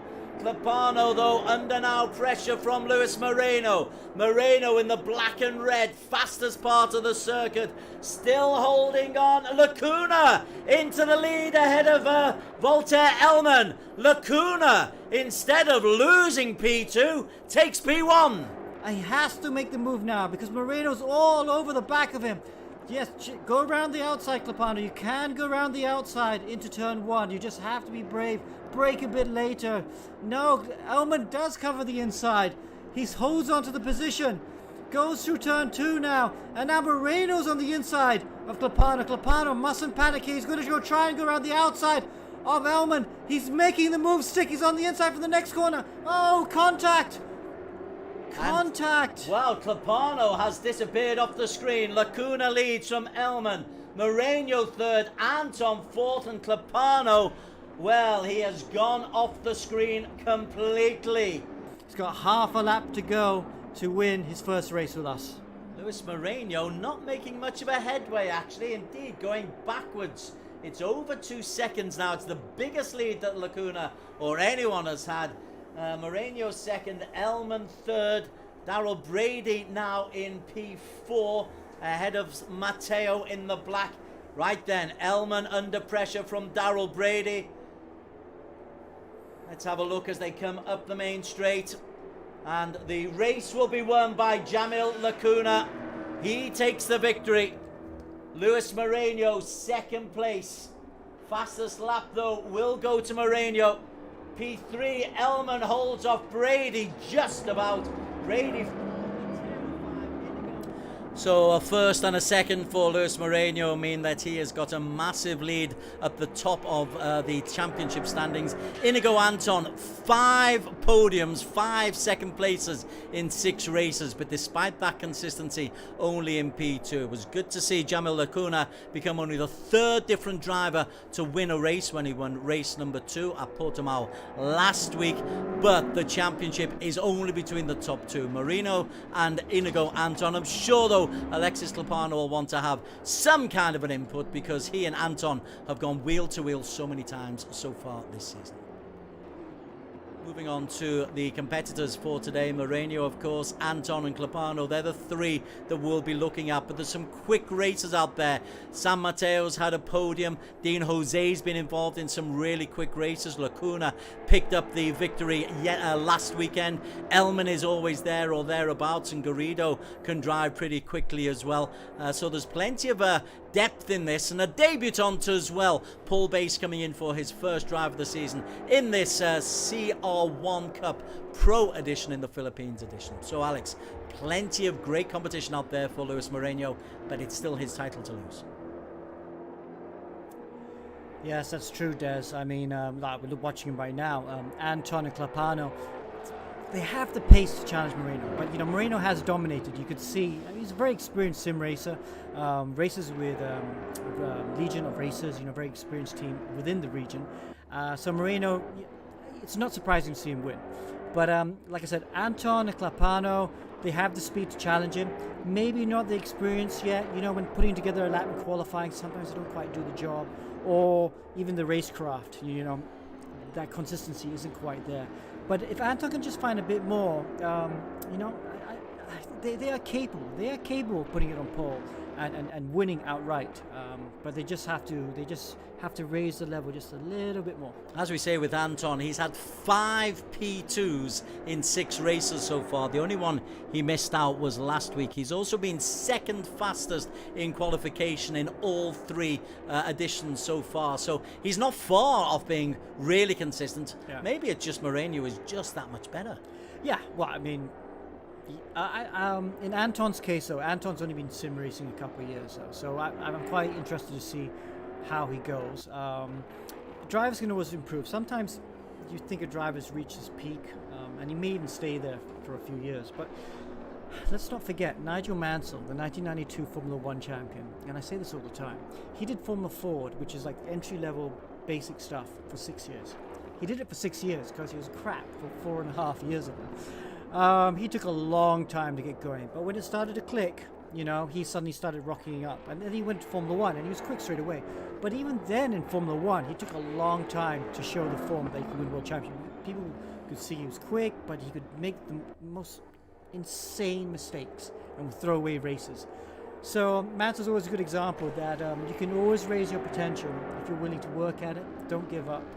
And keep on pushing. Imagine how reckless he might have been on sim racing, Nigel Mansell. That would have been quite fun. He would have been kicked out of just about every race. Yeah. We've got a debutant today, Paul Bass, coming in for his first race. Is there anything you know about Paul, or is he just coming into a level that might be too much for him?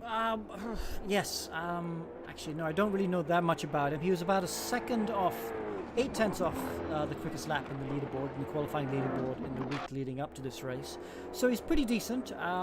But yeah, I think he's going to find it a bit of a baptism. There are a lot of very quick drivers here. But, you know, let's see how he does. Huh? At the moment, he's 9th fastest, quickest in practice. There's just under a minute left in practice. Inigo Anton has posted us the fastest time. Jamil Lacuna, who had a very good race number 2, won race number 2 last week. He's proving this is no flash in the pan because he's 4th fastest in practice. Yeah. So a few of the drivers, I think, doing qualifying runs where they put low fuel. I think Anton and Moreno. And then a few of the other guys, like Lacuna, I think they're just doing long runs, maybe trying with the tyre wear up, seeing how the car feels. Because even though you practice these cars on the game, when you actually get into the server for these multiplayer modes like this, the cars always do behave just a tiny bit different. You do notice some small little subtleties. So drivers use this practice session, A, to make sure that they're in the server properly, but B, to just see that the car feels exactly how they think it should feel. Quite a few of the Filipino drivers in the Pro Edition joined us in the Global Edition. The likes of Christian Duque didn't score too many points, but they've been important competitors in establishing eRacing GP, so much so that we actually want to have a second season of the Global Edition and probably regional ones as well. Right, qualification, 5 minutes. You're looking at lap times. Is anyone going to be able to get below 2:10? That'll be the question, I suppose, Alex. Yeah, well, I think a 9 flat's on, to be honest. I've seen these guys get down to that, a low 9, certainly. So we saw in practice the fastest time was a 9.6. So let's see what can happen. Inigo Anton had quickest time in practice. Also, on the qualifying leaderboard, he had the fastest time as well. But Moreno did not set a time in the qualifying leaderboard, so I still think Moreno's going to be the favourite for pole. But let's see what Anton can pull out. Into turn 1, nice and late in the braking, not too wide, it's kind of a double apex, gets to the second apex, over to the right hand side before turning in sharply and going downhill through turn 2. Have to get the traction early, get full throttle nice and early, and he did. The car wasn't wiggling about, so that looked pretty promising. Full throttle to turn 3, easy peasy. Down to turn 4, 90-degree right, 31.3, that's a good sector 1. Just nice and clean, use all the road, that looks just about right. Short straight up to 5 and 6, 5 and 6, a lot of time here. You're in these fast corners for a long time. Well, uses the apex there, he likes to use the apex there. Doesn't use the apex at turn 6, which is kind of interesting. A lot of drivers like to use the apex at turn 6. Looks nice and neat and tidy. Didn't use all the road at exit of 6, which I'm a little bit surprised about. Has a wiggle as he goes through 7 and 8, this double apex. I think that was just about right. Used way more road than he wanted to, but I think he's just about right. Braking for turn 9, this hairpin uphill now, through turn 10. Let's see as he goes through the line. I think this will be purple at the moment. It is, because he's one of the first cars to set a time. But is it good enough for pole position? We shall see. Turn through turn 11. Oh, too much. Oh dear, he used too much road there. I hope the lap hasn't been invalidated. If he's okay, if he hasn't used too much of the excess road and the lap is still on, then it still might be good enough for pole position. Out of turn 14, looks nice and clean. That's a really important corner to get right. If you get it wrong, you lose masses of time because it leads onto this long straight. So you need to carry the speed onto the long straight because you carry that time all the way up to the last corner here. Braking on the curb. This hairpin again, not as slow as turn 9. You can carry a bit of medium speed. Gets a good exit there. Doesn't use all the road at the exit. Let's see. Shortest distance to the line. He needs to be in the 9s if he wants to get pole. 9.3. That's a very good lap time. Moreno is 1/10 off. That might be good enough for pole position, Des. Inigo Anton really showing a real amount of pace there. Jamal Lacuna's also pretty quick as well. He's got a 10.2, but only 2 drivers inside 2:10. Clapano has gone into P3 just now. Clapano has been very, very good as well. He's had 3 podiums, 2 thirds and 1 second place. And he's also picked up points in every qualification, but just not being able to get right to the very top. But it's Anton who's fastest at the moment. Clapano decides he wasn't going to get a lap in there, or has he? Maybe he's just trying to try some starts. Daryl Brady is out there, Alex. Yeah, so Anton will get a chance to do a second lap. Let's see this. Brady would have just gone through the first sector. Oh, it's going to be close to get this lap in. At the moment, it's position 7.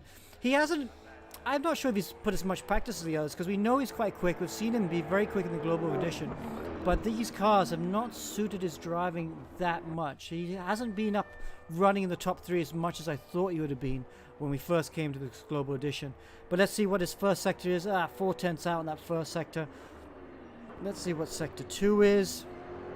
So sector 1 wasn't his quickest sector. We didn't even go green in sector 1, but his lap time, his first lap was not a very good one. So he's lost 1.4 seconds now.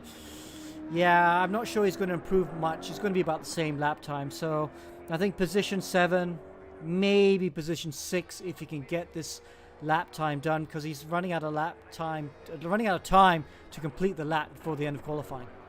Inigo Anton is still out there. He has not been able to improve his time, but a 2:09.385. That is pretty rapid. Only Moreno inside 2:10. Clapano 3rd, Lacuna 4th. Mark Werter Elman has just put in a fast time. He's got himself into P5. So it's Anton picks up 5 points. Moreno 4, Clapano 3, Lacuna 2, and Mark Werter Elman picking up 1 point. Lacuna just goes a bit quicker to knock Alexis Clapano out of P3. Wow, that was quite exciting qualifying. I was really excited to see Anton pit Moreno. Moreno's been the man to beat in qualifying, hasn't he? So the youngster then dethroning the more experienced expert. The guy, Moreno's been the guy to look at for sim driving in the Philippines for quite some time. So this is exciting. Can Anton win on pace alone, on merit alone, beat Moreno? That'll be something if he can. We're now lining up for race 1. It's early morning. You can see the shadows. Let's see if these drivers have been watching the AMs, because they would have seen that first lap was very tricky. Drivers are struggling with tire temperatures, brake temperatures. A lot of drivers going off in that first lap. Let's see if these pro guys are able to make it a bit neater. There's Cokill alongside Alex Young for race number 1 of the Pro Edition. The guys are still in the garage. A first pole position of the season for Inigo Anton. He needs a perfect weekend, and he needs Luis Moreno to show some human frailties if this title is going to be taken away from Luis Moreno. We are under starter's orders. Anton on pole. What kind of a start can he get? Moreno alongside him. We are green. Anton is off quickly. A little bit sluggish though, because Moreno's got in front of him. Luis Moreno was asked a question and has answered to say, I am the boss. Oh, there's going to be contact. Anton wants this win desperately, doesn't he? He is so aggressive into turn 1. Just able to pull it off. He's too wide at 2, though. That's going to let Moreno come. If you can go around the outside at 2, but you've got to be really close to the car on the inside, and he was just too wide. So Moreno then, great exit out of 2, and he's back in front. Can Anton come back? It's going to be tricky. Moreno, we've seen him. He's just so good on the first few laps. He's able to get a little bit of a gap. More importantly for Anton, though, Clapano has not got in front of him. We've seen that this whole Philippines edition, where Anton and Clapano swap positions almost on a corner-by-corner basis. It was really important Anton did not lose position to Clapano, and so he's right behind Moreno. This is not over, Des.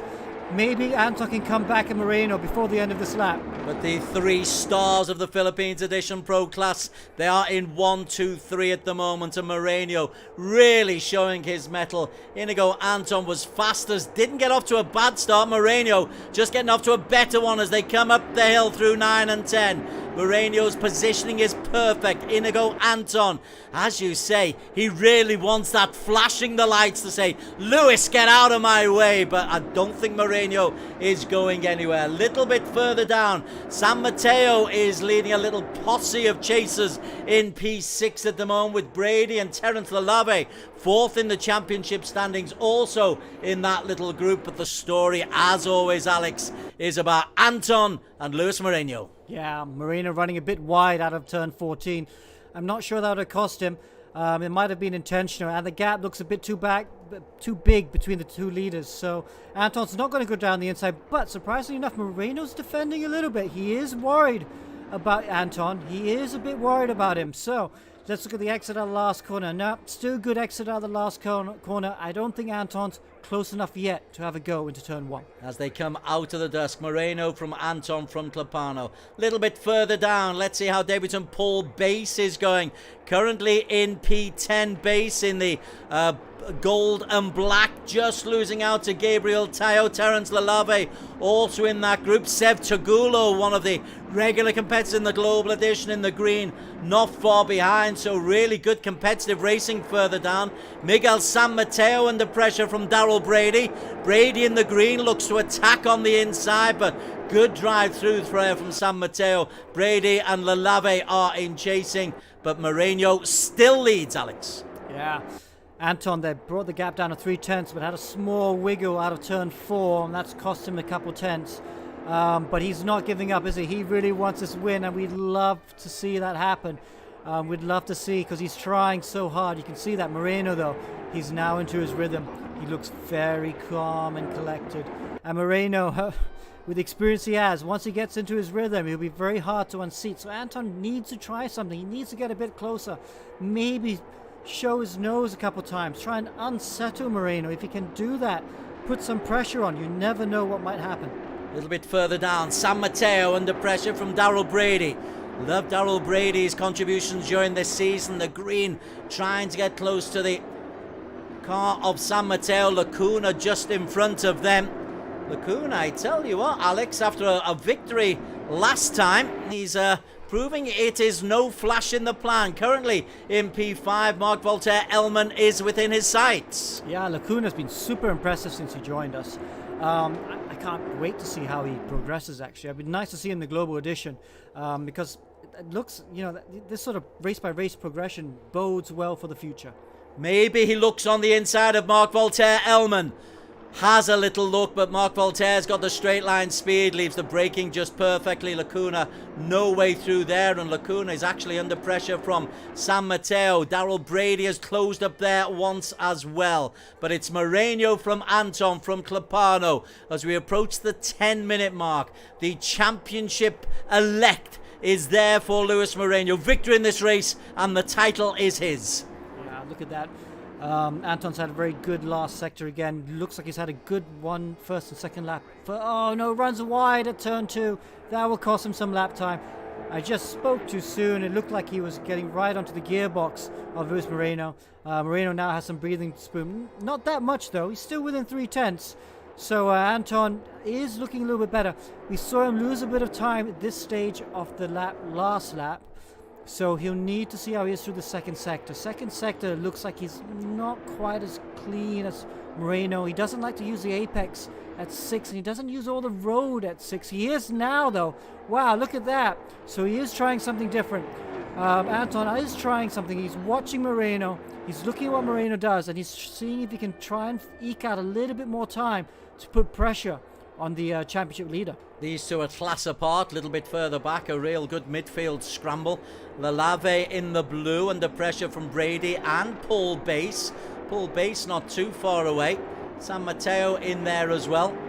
So San Mateo in the middle of that sandwich. Lalave in the blue, Brady in the green, right behind him. Not really close enough to be able to make a move just at this stage. Or is he? Brady goes very, very wide, and that means he's got no chance of making an overtaking maneuver. See now, all these cars streaming through turns 13 and 14. Tightens, a small wiggle there on for Mateo. That wasn't lag. I think he just got a little bit of movement there. Maybe he's running his brake bias a little bit too much to the rear. Now they're over on the back. Oh, contact to the back. Someone has touched someone. That might be Tagula, actually. But yeah, it's a shame for them. They'll lose some time in positions. Mateo, though, looking in the last corner. He's right on the gearbox of the blue car in front of him. He's come out the last corner, not quite close enough. Moreno it is who still leads, though. Inigo Anton, to his credit, has been able to keep pace with Luis Moreno. And as you say, on a couple of occasions he's got close, and maybe he's just lining up. There's plenty of time left. There's over 8 minutes still to go as they come through turns through turn 2 and then into the very, very quick turn 3. Yeah, I think he's got a very good feel for the car under the brakes, and he's doing some really nice things in the last sector and into turn 1. But he's losing a bit of time. I think he's choosing some of the wrong track to be on in that middle sector, because he'll get to it right up in the gearbox through the last sector and then turn 1.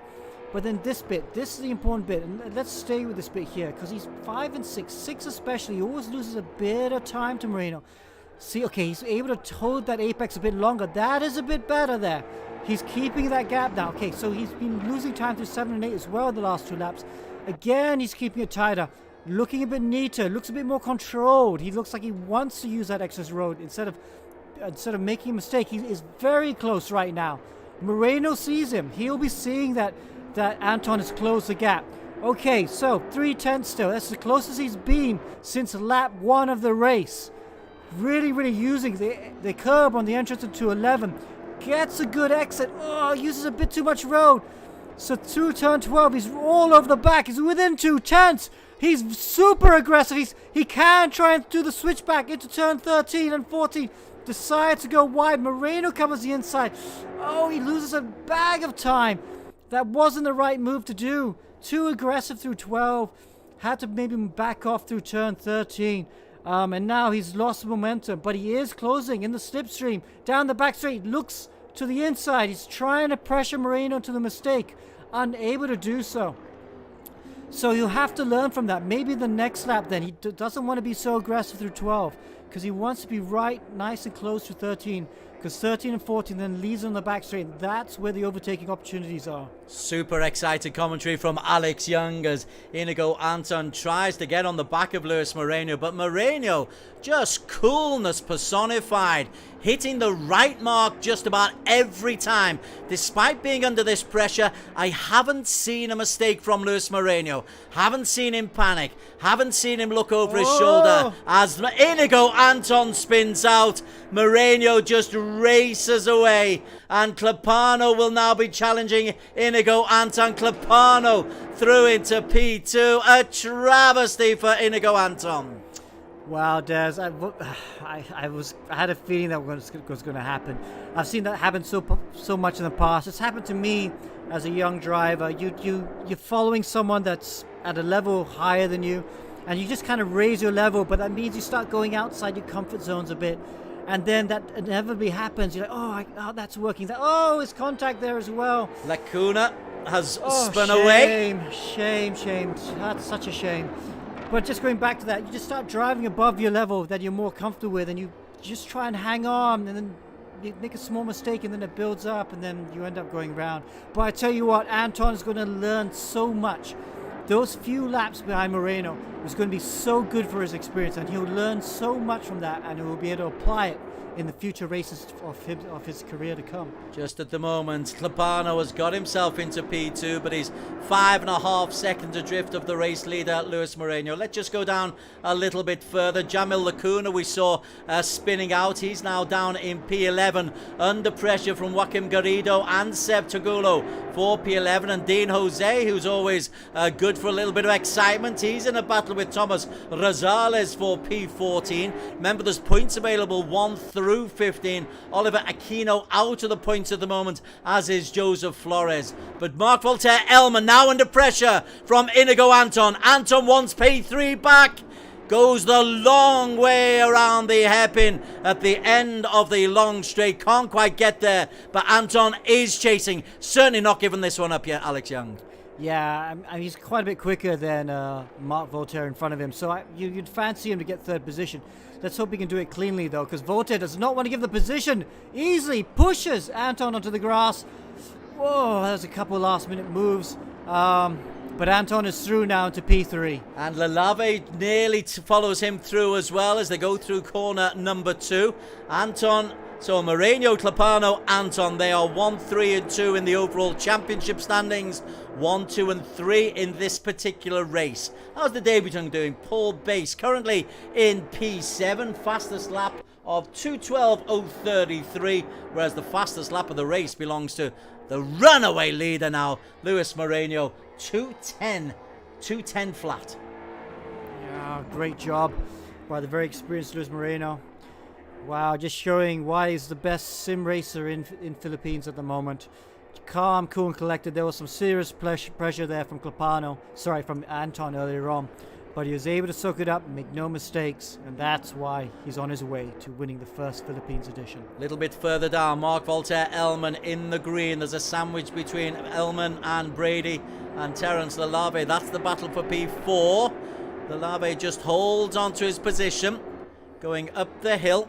Awkward little 9 and 10 corner, then they sweep round. Lalave tries to get some straight line speed as they go down the hill. Good defensive work from Mark Voltaire Elman. Elman's another who's had a decent season. 1 5th place and 1 3rd place in the 4 races he's competed so far.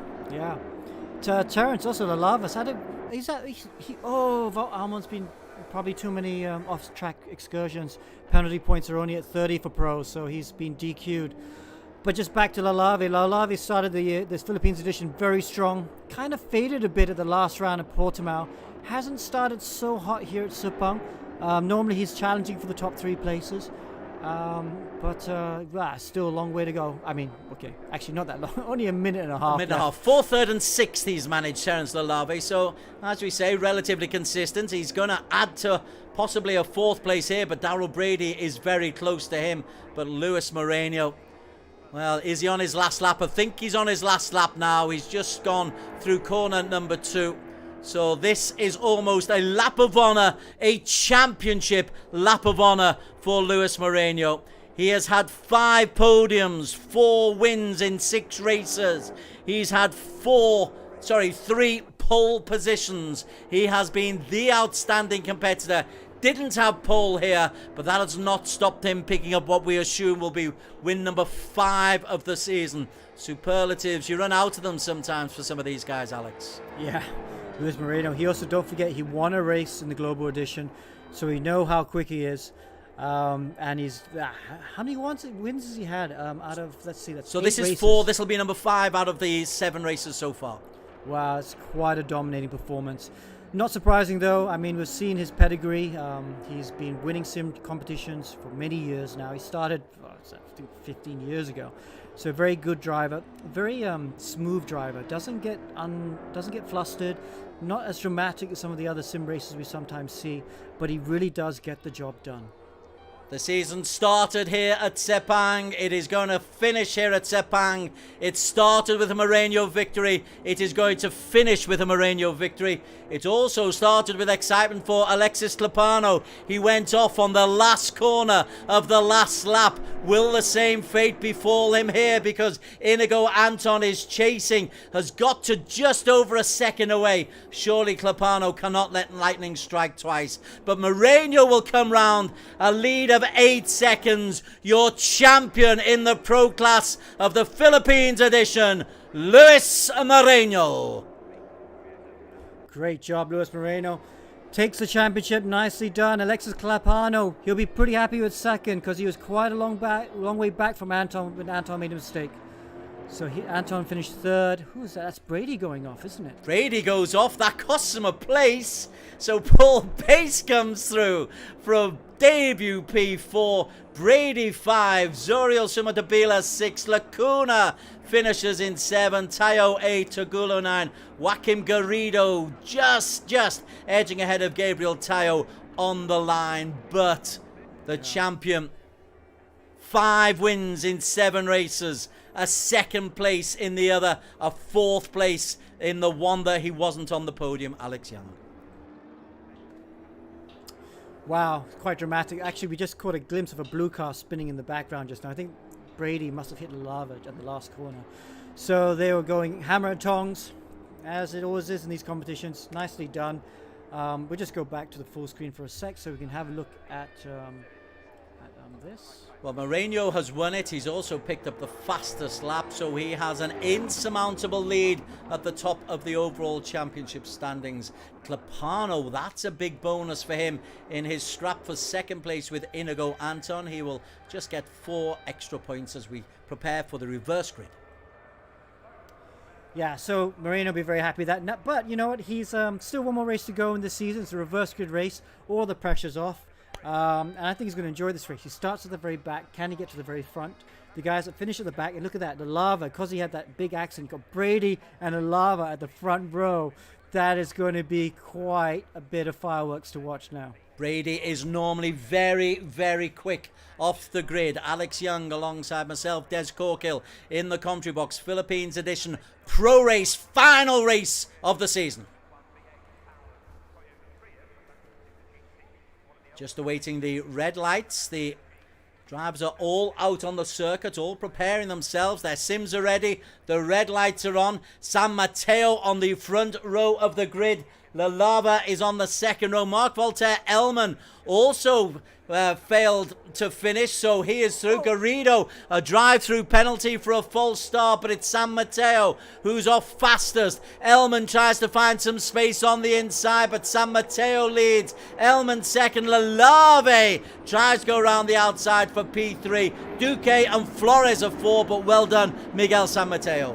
What a great start that was. Wow, really took its opportunities. And look at that, Lalave in the background with Brady having contact. Lalave manages getting through in the end into P2, but San Mateo way out in front at the moment. Let's have a look at the championship potentials. Alexis Clapano is in the ruck of drivers. He's got Inigo Anton on his tail, as so often. Darryl Brady and Garrido. Where's our champion? Moreno. Well, Luis Moreno. Right at the back, Alex Young. Well, it looks like he's on for Sunday driver. He must have got involved in that start line. There was some cars coming together on the start. So that's him at the back, but don't worry, we'll soon see Moreno come through the field. This is the race leader, Miguel San Mateo. Lead of 1.5 seconds from Lalave. Elman under pressure from Flores and Duque in P3. Aquino and Dean Jose, who can be spectacular there as well. As they come round, San Mateo gets that completely wrong.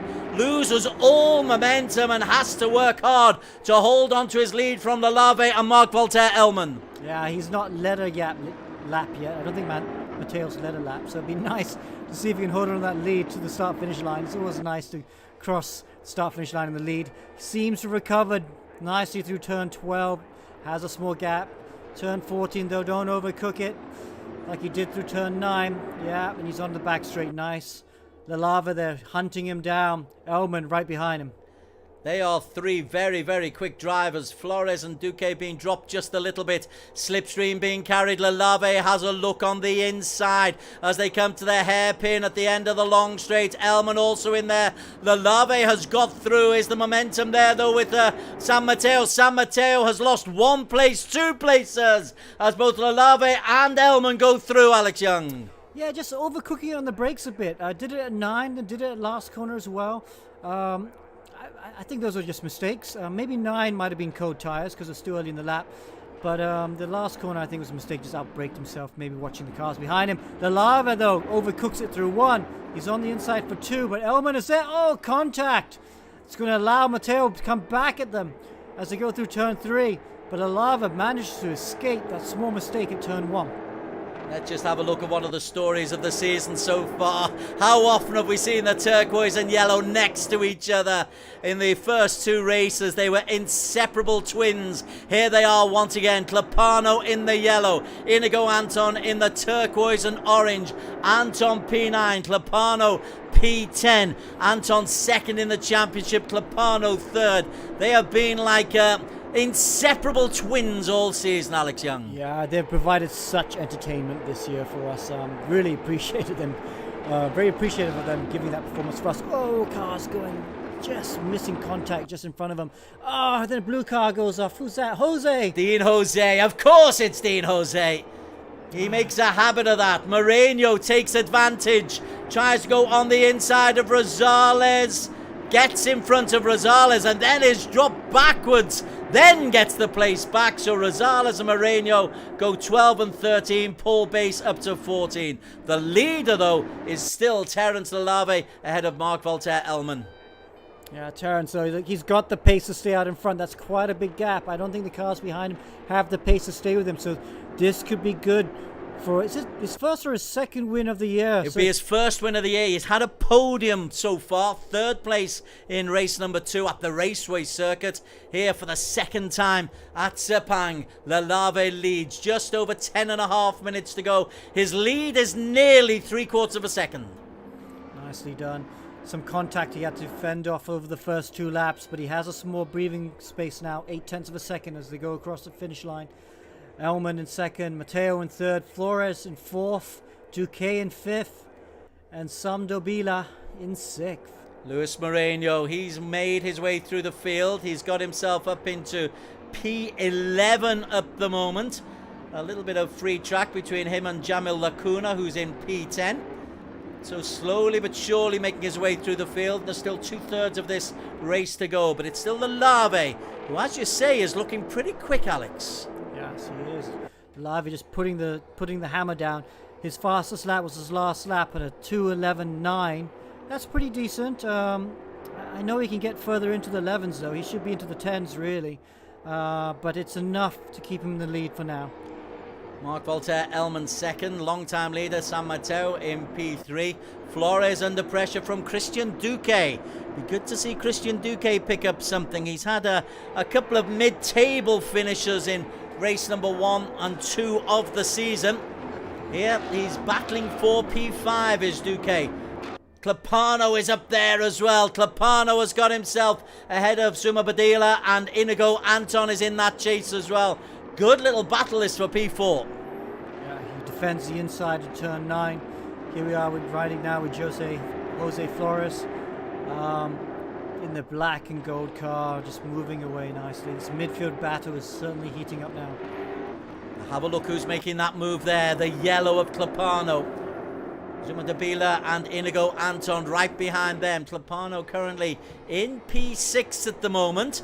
Inigo Anton tries to make a move around the outside of Zuriel Suma Dabila, and Clepano gets a good drive into the long straight, but at the start of that long straight, Terence Lalave, the lead is over a second. It's the biggest lead he's been able to pull out so far. Yeah, that's looking quite comfortable for him.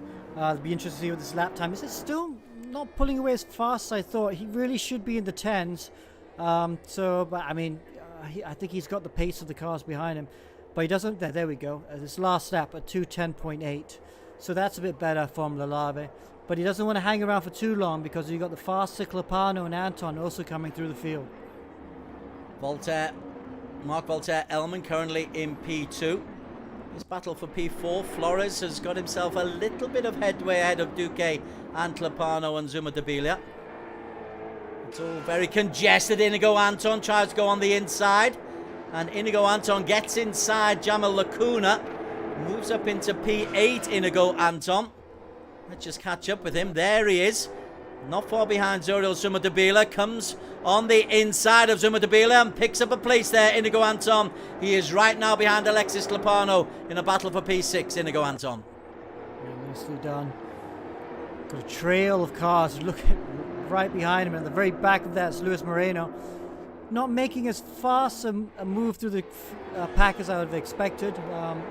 Maybe he's feeling a bit more docile since he's wrapped up the championship. Yeah, not wanting to get into any real problems, but that's not really Luis Moreno we're seeing out there. I reckon he's put one of his kids in there, because this isn't Moreno, who is already picked up the title. P10, let's see if he can prove us wrong. He's just gone inside Daryl Brady. A little bit of contact with Brady. Moreno happy to just tag along though at the end as Lalave. Well, he might not be getting rid of Mark Voltaire-Elman, but he's getting rid of Miguel San Mateo and Joseph Flores, Alex Young. Yeah, he is. I mean, Elman's doing a good job of hanging on. He's also done an 11 flat. So he's not losing much time at all, actually. It looks like he might have closed the gap a bit. Mark Elman and Voltaire doing a really good job. It was a second around about this stage at the end of the previous lap. It's still a second. Nobody's really being able to make any real headway. Clepano, though, has got himself ahead of Duque into P5. Next up, Joseph Flores. Duque now under pressure from Inigo Anton. Clepano goes through. Anton goes around the outside and loses space because Suma Debilia can try and get through. Or can he? Yes, and Suma Debila's got the toe as well of the car in front of him. That's going to help them. But I tell you what, Anton must have had a really good exit at the last corner, even though he ran wide, because he's alongside him now. Inside Duque for turn 1, should be able to make the position his own. He does. Runs a bit wide, but that should be okay. He's in the right spot for P2.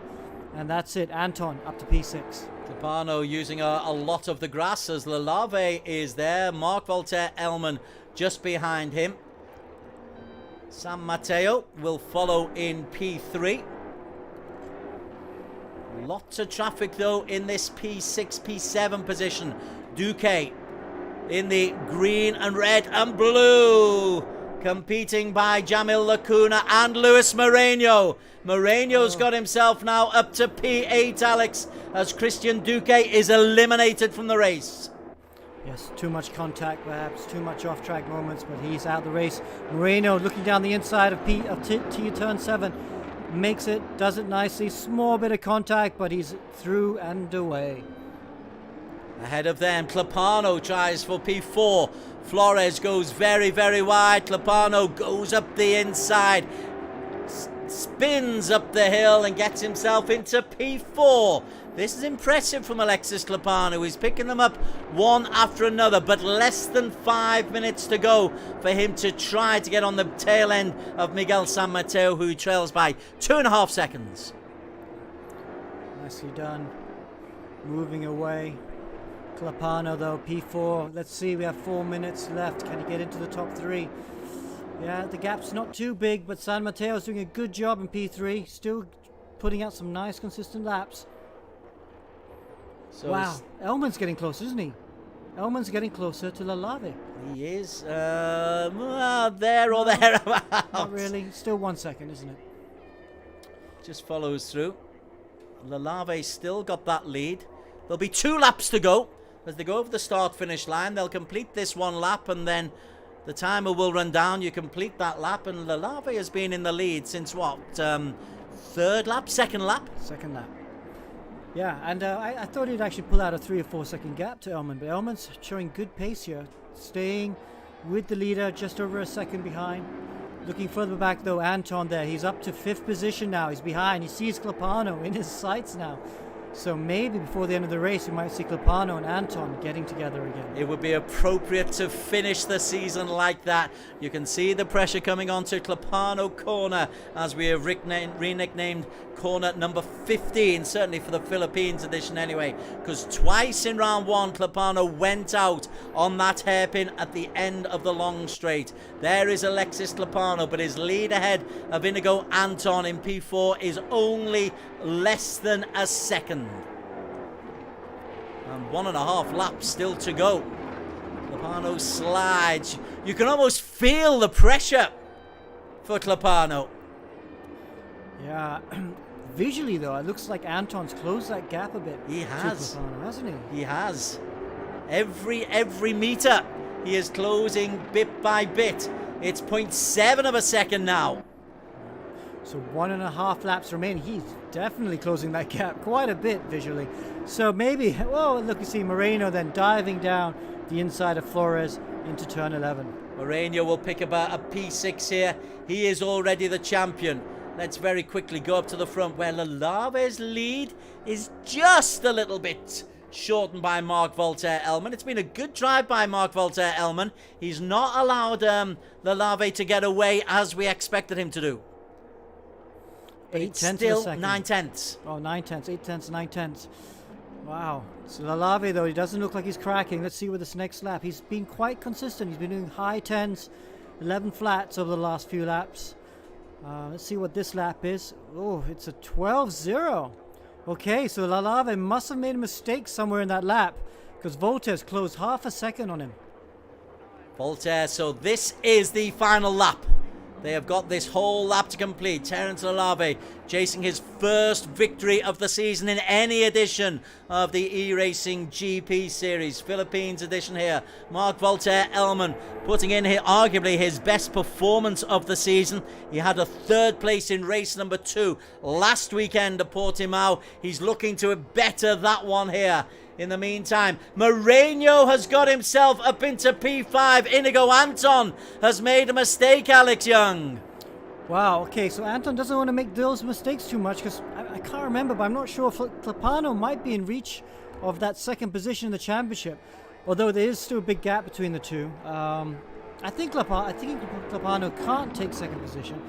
But still, Anton must have made a mistake there. He's dropped from P5 to P7. This is the race for P1. Mark Voltaire-Elman has bided his time and has put himself in a position to get close. He hasn't been as close to Terence Lalave since the 2nd lap. Mark Voltaire-Elman has just been stalking his prey. Lalave is his dinner. Can Mark Voltaire-Elman really gobble him up? He's as close as he has been, Alex Young. Yes, neither of these drivers have won a race yet with us in the ERGP, so this is the time. They'll both want this win. Wow, look how close Elman is. He's going for the wider line. Lalave's defending the inside into turn 14. Oh, Elman not able to get the car turned in mid-corner, not able to get the exit he wants. And Lalave has a bit of breathing space again as they come to the last corner. It was the slightest mistake by Mark Voltaire-Elman. He has been on the tail, goes on the inside. Lalave, though, is conservatively around the final corner. And Terence Lalave will pick up his first victory of the season. 15 points to him in race number 2. Mark Voltaire-Elman 2nd. San Mateo his first podium. Clepano clips Moreno for P4. The champion comes in P5. Inigo Anton ends down in P7. But Terence Lalave, he hasn't made many headlines. He has in race number 2, Alex Young. Yeah, well done, Lalave. Finishes the year on the high, or finishes the series on a high. We're just talking about the last race. He seemed to have gone off the boil a bit. It's nice to see him back at the front and winning. I'm wondering if in the end analysis that might just enable him to get the head of Alexis Clepano in the overall championship standings. Fastest lap going to Lalave, is that right? Yes. 10-8? Yep. So we will pick up 17 points there. No, Moreno got fastest lap. Oh. 10-2. Just must have done it on the penultimate lap of the race. So 15 points for Lalave. But the victory, that's good for him. First victory for him, second podium for Voltaire-Elman, first podium for San Mateo.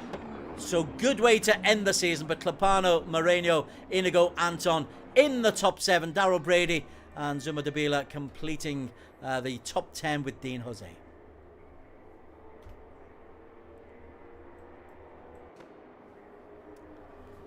So, different people to talk about, Alex Young. That's rather nice, and it's good that somebody like Terence Lalave, who's just been off the pace all season, was able to give us a headline or two right at the very end. Yeah, it was a really nice battle between Lalave and Elman. We didn't see any position changes, but it was nice that you could see them both pushing.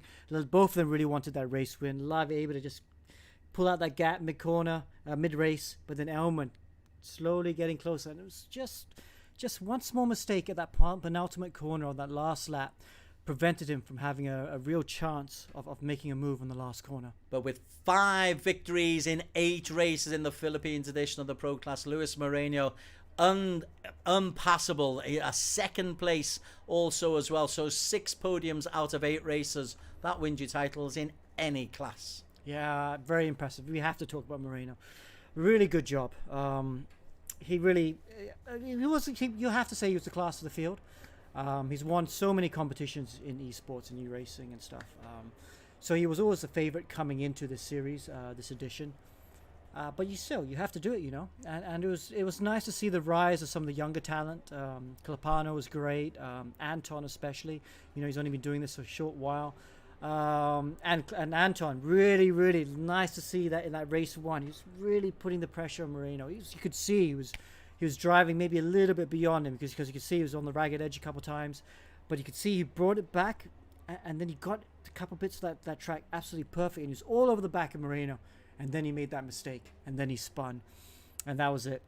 But still, like I said, Anton will learn a lot from that. He'll learn a lot from being right on the boot lid of Moreno over those laps, and he'll come back a better driver. Yeah, in race number 1, Moreno barely made a mistake. Alexis Clapano were delighted to see no last corner calamities as there were on the first race of the season. So 2 rounds held in Sepang. The season started in Sepang, it finished at Sepang, and it finished with Alexis Moreno as the man to beat. He is won the pro edition of the Philippines class. Are you trying to get hold of have we got Lewis on the line, Alex? We do. We have Lewis on the line. Lewis, how are you, man? Hello, good afternoon, Alex. I'm great, thanks. And you? Very good. Thank you for that. That was a very enjoyable race, very enjoyable season. Indeed, I agree. Very enjoyable season. Car was a blast to drive all throughout. Yeah. I guess, Des, we have to talk to and Moreno. We have to talk about that first race. Anton there putting you under some serious pressure. Yep, I saw he has quite changed his driving style compared to the first race. To be honest, it scared me quite a bit, but I was just keeping my position because I didn't want to take any risks. I knew what I had to place for me to take the championship. So I just kept it conservative and brought it home.